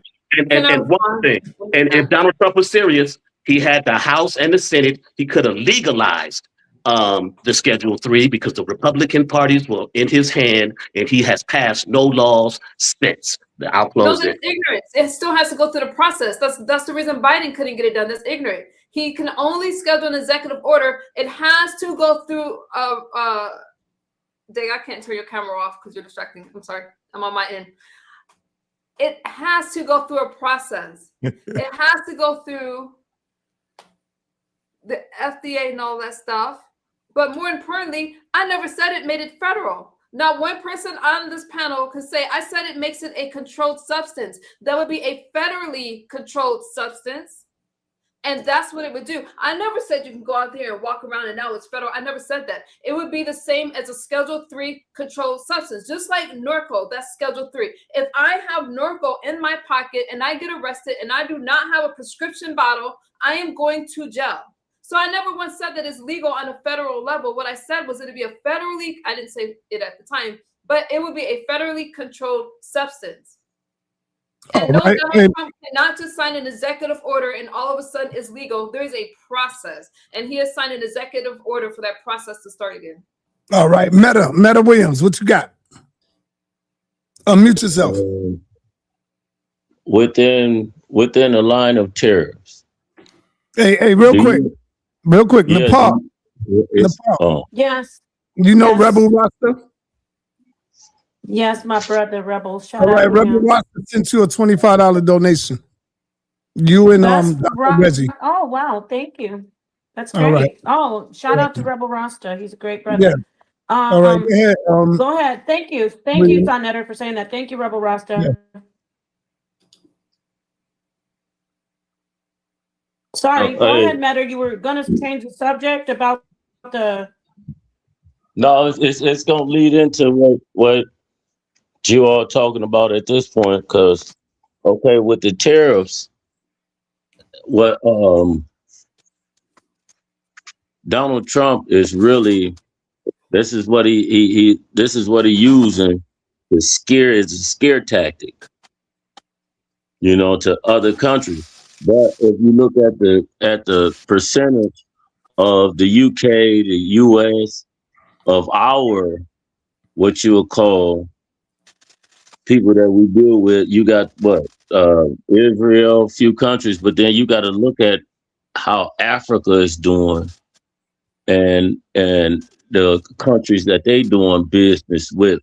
It used to be, because we fight for our dollar, because once the dollar is not current like how it's supposed to be, what is we used for? The tariffs don't mean nothing, So you got Africa, you got Russia, you got all these different countries on this side, and they doing business with each other very well without no tariffs and stuff, and we still screaming out tariffs. What I want to ask the sisters is, how long do you think that America is going to be able to rely on tariffs when we see the percentages is going up with countries that we consider not our allies, not in the UN? Because it's not going to last long. Trust me. Because you got okay, our allies, our greatest allies and stuff like that. But then you got Africa, parts of Africa doing business and things like that with Russia, Japan, all of them. Everybody getting along, but how come America can't get along with nobody? And that's what it is. So is Donald Trump is trying to pull his power and his resources to better America with the tariffs? Or is that going to be our downfall? Because our money don't mean nothing. Our money is, in a minute, our money is not going to hold no value. What if this is going to answer that? So can I say something? Hello, everybody. Yes, say something. Go ahead, let's go. I'm the colonizer, so I'm from a really blue state. I am a local elected official. I am a Democrat, but I don't want to say that You I'm a Kemetic? Democrat. You Kemetic local official? You Kemetic? I was interested in ancient Egyptian history since I Okay, was in you the not third no grade. more? You not no more? I still follow the ancient Egyptian. I still follow it. Like I still Okay, go ahead, study up brother. on That's it. good. Go ahead. Go Yeah, ahead. You on the for team. Go ahead, sure. bro. So I think, like Unc said, that Donald Trump is anti-humanity. Um, there are some things within the Democratic Party that I don't agree with, but the way the Republican Party right now is that they are destroying democracy. They are, I think, a lot of them, like Elon Musk, Jeff Bezos, Peter Thiel. These people are trying to rule the world and enslave all of us. They're trying to kick out the immigrants so they can find people in this country that they can arrest, put into prisons, put them into work camp labor. When AI proliferation starts, people are not going to be able to have jobs, so they're going to have to find places for them to go. So them trying to deport immigrants that we do need. Immigrants pay taxes. Immigrants contribute a lot to the economy. When they get rid of them, who else would be working these plantation style jobs? Working in the fields, working in bad conditions when we have them trying to destroy the EPA, worker conditions. It's We're getting to a space where it goes beyond just Democrat, Republican. It's to the point where now billionaires and the ruling class, no matter where they are in the Mhm. world, you go to Congo, you go to South Sudan, you go to Sudan, you go to United Arab Emirates, you go to certain parts of Sure. the United Kingdom. They're trying to do everything they can to control bodies, to maintain this white superiority around the world. And it's not even just in the Republican Party. There are Democrats who agree with Project 2025. It's I've seen it, I've heard them in conversations, in meetings. They may not explicitly say it, but they are trying to make this world to where white people will always have the power at the top. And when they say there's no more jobs, well, there's going to be jobs for us, but they're not going to pay us the way we should because AI is coming. There's a lot of things that people don't realize when it comes to destroying other environment. Climate change is real. They don't care about that because who's going to be left dealing with that? It's going to be poor people, coastal line communities. Um, so yeah, I just wanted to put that in there because All right, let me say Donald this Trump. to the Go panel. ahead. Let me say this to the panel. This goes for all of y'all, man. And I hope I hit a goddamn nerve. This goes for all of y'all. Y'all ready? How long are we going to keep crying about what people are doing to us? How long are we going to continue to cry about what's not going our way and why they not doing this for us? When are we going to get up and do something right instead of killing and fighting each other?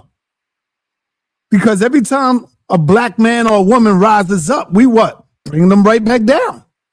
The crab in the barrel syndrome. We bring them down. If we're not educating our own babies to stand up instead of putting the goddamn weed down, that's what we want to do. We want them to get head out there and just keep smoking the weed while the Chinese kids is learning science and mathematics. You know what I'm talking about. While all these other young kids that's not in our they are out there building. We are over here crying what they not doing for us instead of us doing it for ourselves. They shape and mold their children. And then when we get there, we say, oh, no, I'm not going in the government because the government is raw. But that's how you got to go in there. In order to change stuff, you got to get in it to win it. You ain't going to change policies on the outside. You ain't going to do it. You got to get in there, shape and mold your babies, our children, to take over. Guess who's doing it? Not the Chinese. The Puerto Ricans are doing it now. The Spanish people. I'm not mad at them. They getting up in there, and they making calls for their people. They support their people. I see it. I go up to Spanish Harlem. They got damn near every store on the corner. Yeah. You come back into Harlem, where our stuff at? You got the Chinese restaurants. You got the bodegas, the Arabs. Everybody is eating off of black people because you want to sit there and cry about what's not going on for us and what they are not doing for us. They ain't going to do a damn thing for you unless you get up and do it for yourself. Simple as that, man. Who want to deal with that? I can deal with that real fast. Who that? The colonizer. Go ahead.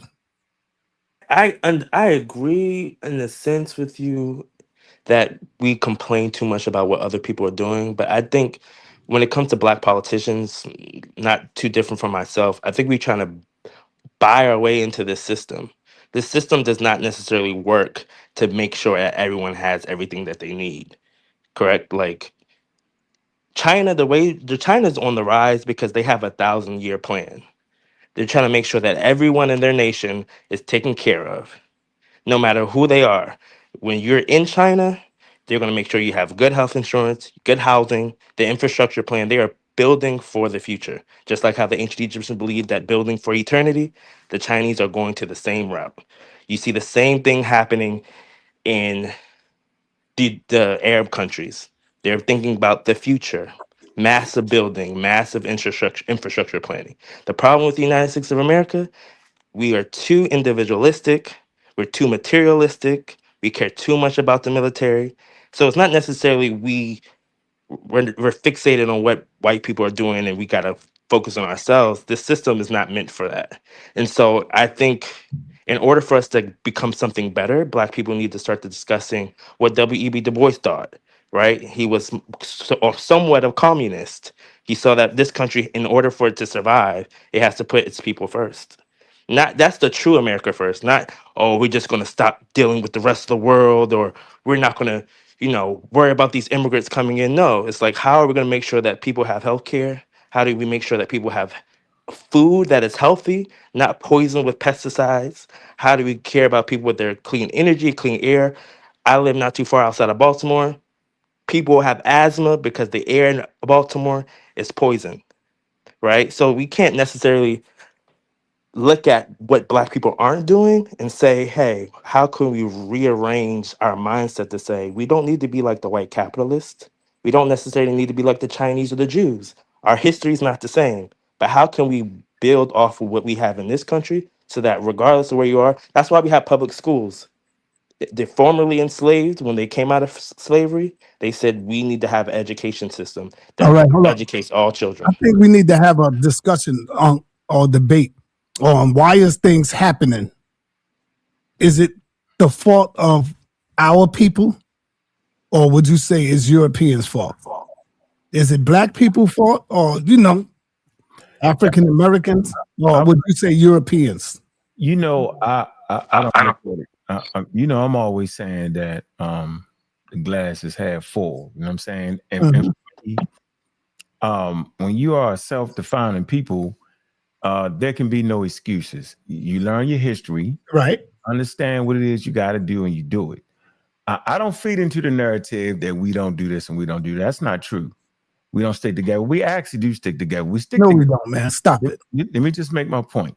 We stick together about as much as everybody else stick together. Simple as that. Like Homo sapiens sapiens are very social, and when it's time to stick together, they stick together. It's as simple as that. So we're not running around kumbaya and all the damn time. We like everybody else. I think we're unique based off our culture and the way our culture was forged in the middle of oppression. So that gives us. Do we stick together like the Jews? Yes, we do stick together like the Jews. No, hell no. Hell no. Let me just finish my point. But I was raised in the Jewish community though, bro.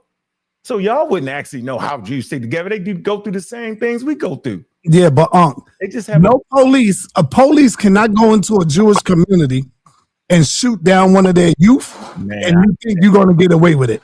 No, because they're not going to march and dance and sing. They're going to continue to go in until that officer is either in jail, locked down, and they getting bonuses for that. We march and pray, and then the reverends come out and tell us, "Don't be like them and sit down." And next thing you know, it's over with. Was you raised in the Jewish community? Yes or no? Yes. No, you wasn't raised in no damn Jewish community.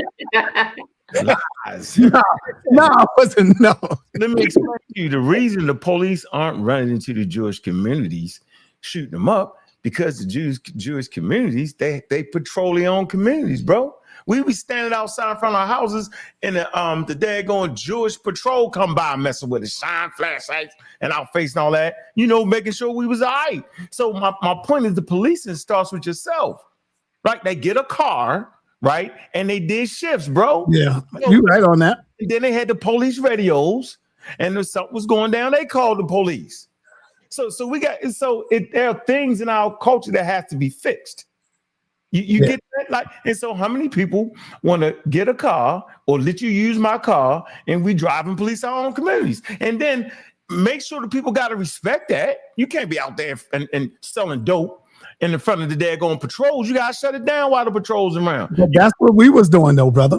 Okay, we was doing that in the Black Panther Party. So then my point is, so we have examples of how to police your communities, right? That don't mean we can't get back to that. We have clear examples, right? My point I'm trying to make is I'm not going to always act like we don't do this, we don't do that. Yes, we do. So we might not do it to the levels that we feel like we should do, but Sarnetta, damn well, every time I come on these platforms, Joe, I'm always fighting against people who are anti-education, bro. People telling me, right, the education is a white man and the white man cow. Yeah, they crazy. They stupid. I know. So they don't study their history to know that the most essential thing that we fought for during the civil rights, Jim Crow, and slavery, it was illegal for us to read, bro. We was fighting to read, so we snuck and read the Bible. We taught ourselves how to read, right? So when did we come so anti-education? At least at small amounts in this marginalized community that y'all fakely call the conscious community, right? Why are they so anti-education, so anti-science? Sarnetta, do you realize, yo, you was the only person, listen to me closely, bro. You was the only person that supported me, although you didn't agree with it. You supported me with promoting vaccines in our community, bro. And you supported me so much so that you put me in the middle of the largest anti-vax community, Robert Kennedy Jr., who made all of that. Yeah, you debated Robert Kennedy Jr., but the powerhouses. Listen to what I'm saying. You set that event up. You was looking at me like I was crazy. I know. I thought you was gonna get ragdolled, bro. Yeah, but I didn't. And they was bona fide white boy killers. So what I'm trying to tell you is, bro, you did that. You gave the African American community a up. Because guess what? The pandemic wasn't even there yet, yo. So we was, it started in the summertime. Did I send that debate to you? I sent it to you, right? I got it. I'm gonna put it up. Let me finish my point.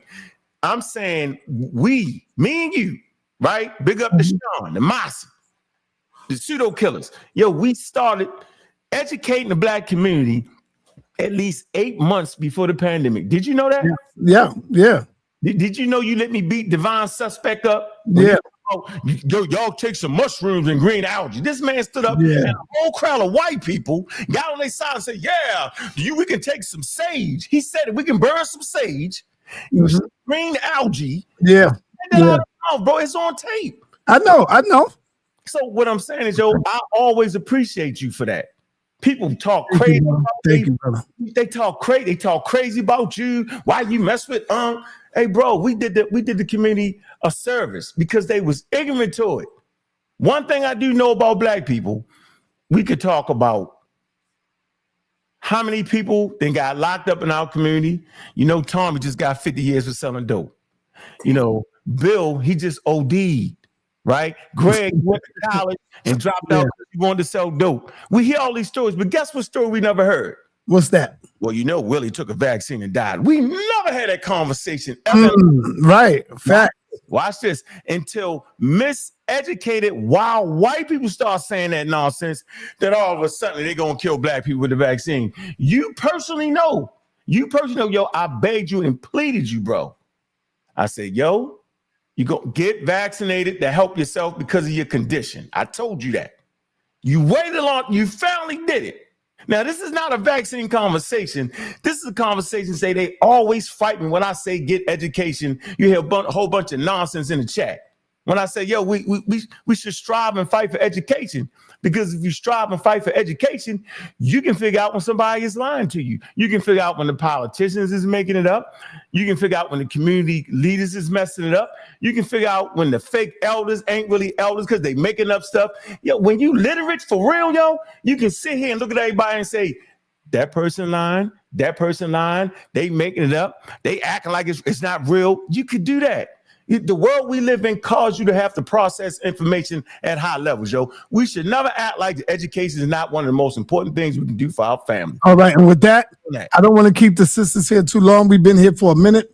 I want to let Alberta look like she's getting sleepy over there. Close us out. Is that Alberta? Alberta, close us out. Alberta, Yeah. what's up, Shaw? I am getting sleepy.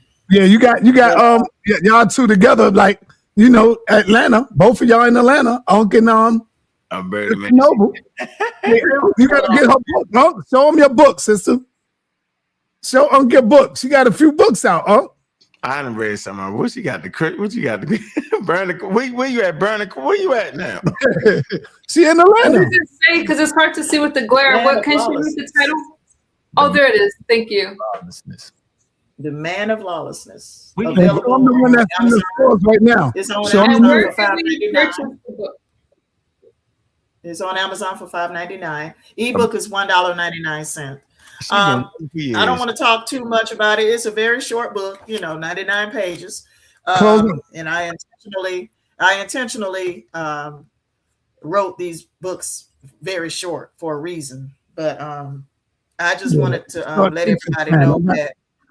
Yeah, I just wanted to let everybody know. Thank you for supporting me, and thank you very much, Sonetta, for giving me a platform to talk about my books. And I have several books available on Amazon. Check them all out. I write about politics, culture, sports, religion, and spirituality.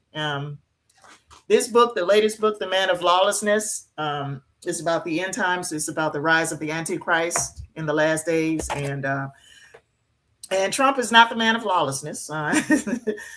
So I just wanted to make that very clear, because a lot of people think that he is, and he is not the man of lawlessness. But I'm glad that I had this discussion tonight about why I don't support Trump, because I don't like his policies.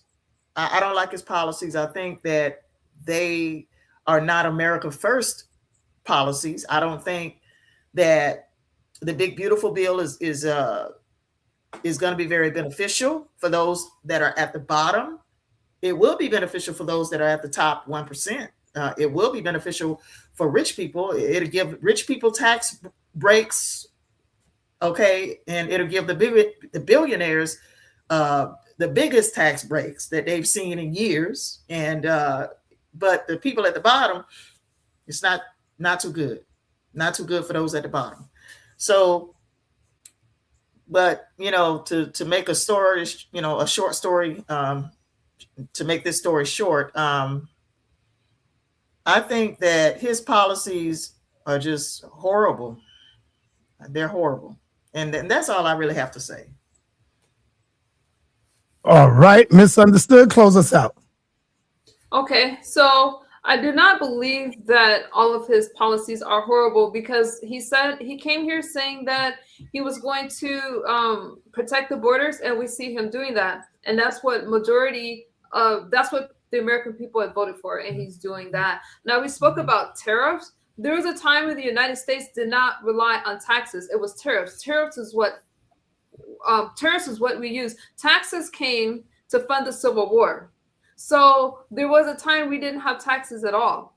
So taxes, we can get rid of taxes with tariffs. But nevertheless, regardless if you like Donald Trump or not, he is the commander in chief. So it's better to be informed and to know and understand the policies. A lot of people are not for everything that Donald Trump does, but Donald Trump won the campaign because he talked about protecting the borders, and he did run a strong campaign against the drug cartel. And just making it so that men can be men, women can be women, And that's why Donald Trump won, because it was just basic concepts like that. All right. Thank you. Nepal, you want to close us out? Nepal, you there? Calling Nepal. All right. Close us out. No, I just say I appreciate Misunderstood in Alberta. I appreciate y'all views. I think y'all have very, very intelligent takes. Misunderstood, I thought you had some very intelligent takes on Donald Trump. And Alberta, you know I always appreciate you. I don't know if you're a Christian or not. What you doing? You're a Christian. What you doing?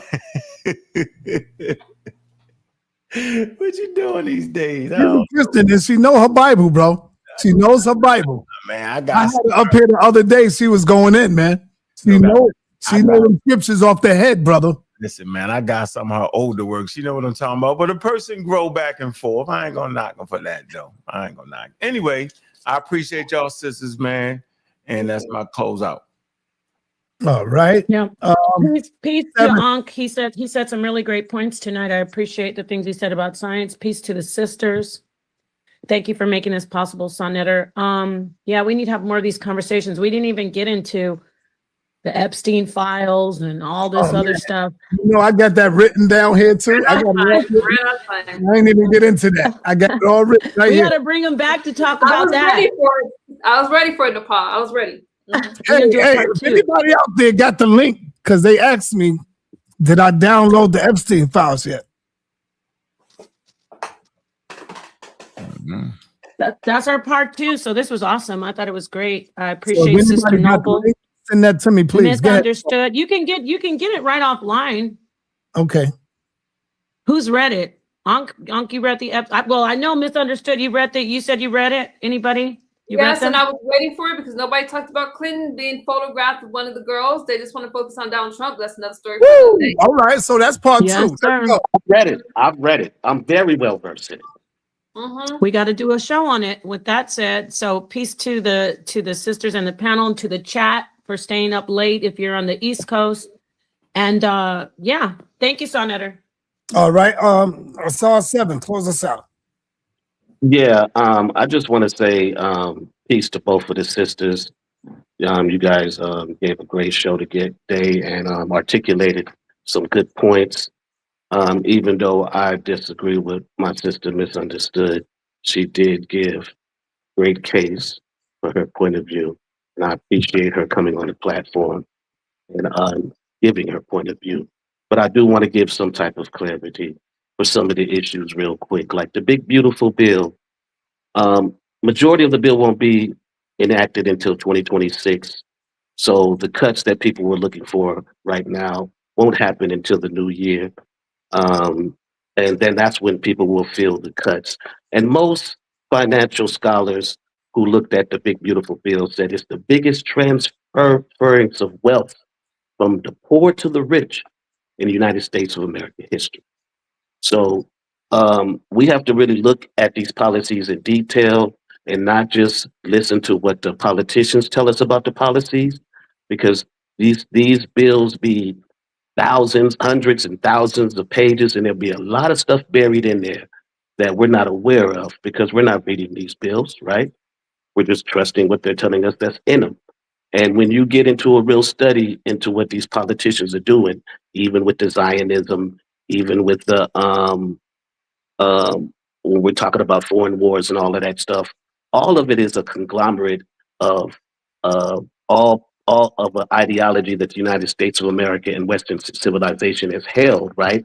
So we can't say Donald Trump isn't to blame for all of this stuff, but he is. I will end it with this. He is complicit, as every president has been complicit. This is why they run. But what makes him different from all the other presidents is he wants to be an autocrat, and his autocracy is what makes him more dangerous than anybody else. I want to say peace in land my plane there. Say peace to everybody else. We're not going to end on a negative note with Donald Trump. Donald Trump is the commander-in-chief. There's a conversation to be had. Regardless if you're Republican or Democrat, it's important to be knowledgeable and informed, okay? Be informed, make the best vote, And just be aware, if somebody tells you something, don't listen to me, don't listen to anyone. Look it up for yourself and make the best decision like that. To the sister that had the conversation with me, I want to say thank you. It was very enlightening and thought-provoking, and I really appreciate the conversation. And the pause, another thank you guys and for having the panel. I want to say thank you to Alberta, Miss Alberta. I appreciate talking to you also, Misunderstood. Thank you, Misunderstood, Miss Nicole. Thank y'all for taking the time out. Y'all could have been doing something totally different, but thank y'all for taking the time out to come over here and give the people information. Peace and blessings, and we out of here. Peace, y'all. Y'all have a good night.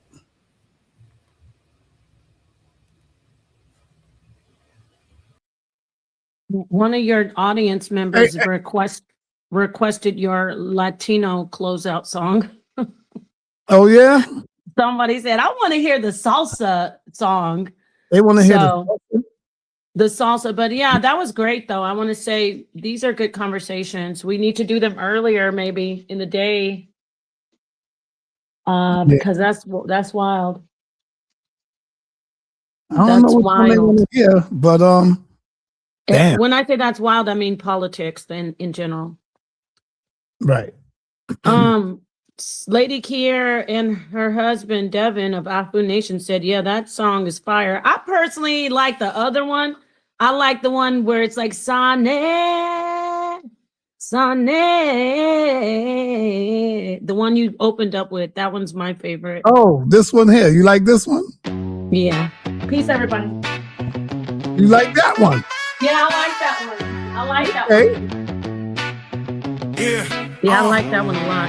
The HOK is the toughest environment. And or at your own risk is the toughest environment. The HOK is the toughest environment. Yeah, stay strong, don't cry. It's the toughest environment. Yeah. No handouts here. You have to earn your respect. And when you do, you make they ass regret. They call it the toughest. And the title is earned from the bridges we crossed and the lessons we learned. In a cool-blooded kingdom, a concrete cage. Muslim, Christian, Israelites step on the stage. I dare you, I dare you, I dare you, I dare you. In a cool-blooded kingdom, Sonata created. HOK, where you can't fake it. The HOK is where you fight back. No room for error, no window attack. It's a masterclass, how you handle the heat. Where the pedigree is written on the concrete streets. Toughest environment, yeah, we know the score. Locked in on debate and asking for more. The HOK is the toughest environment. And at your own risk is the toughest environment.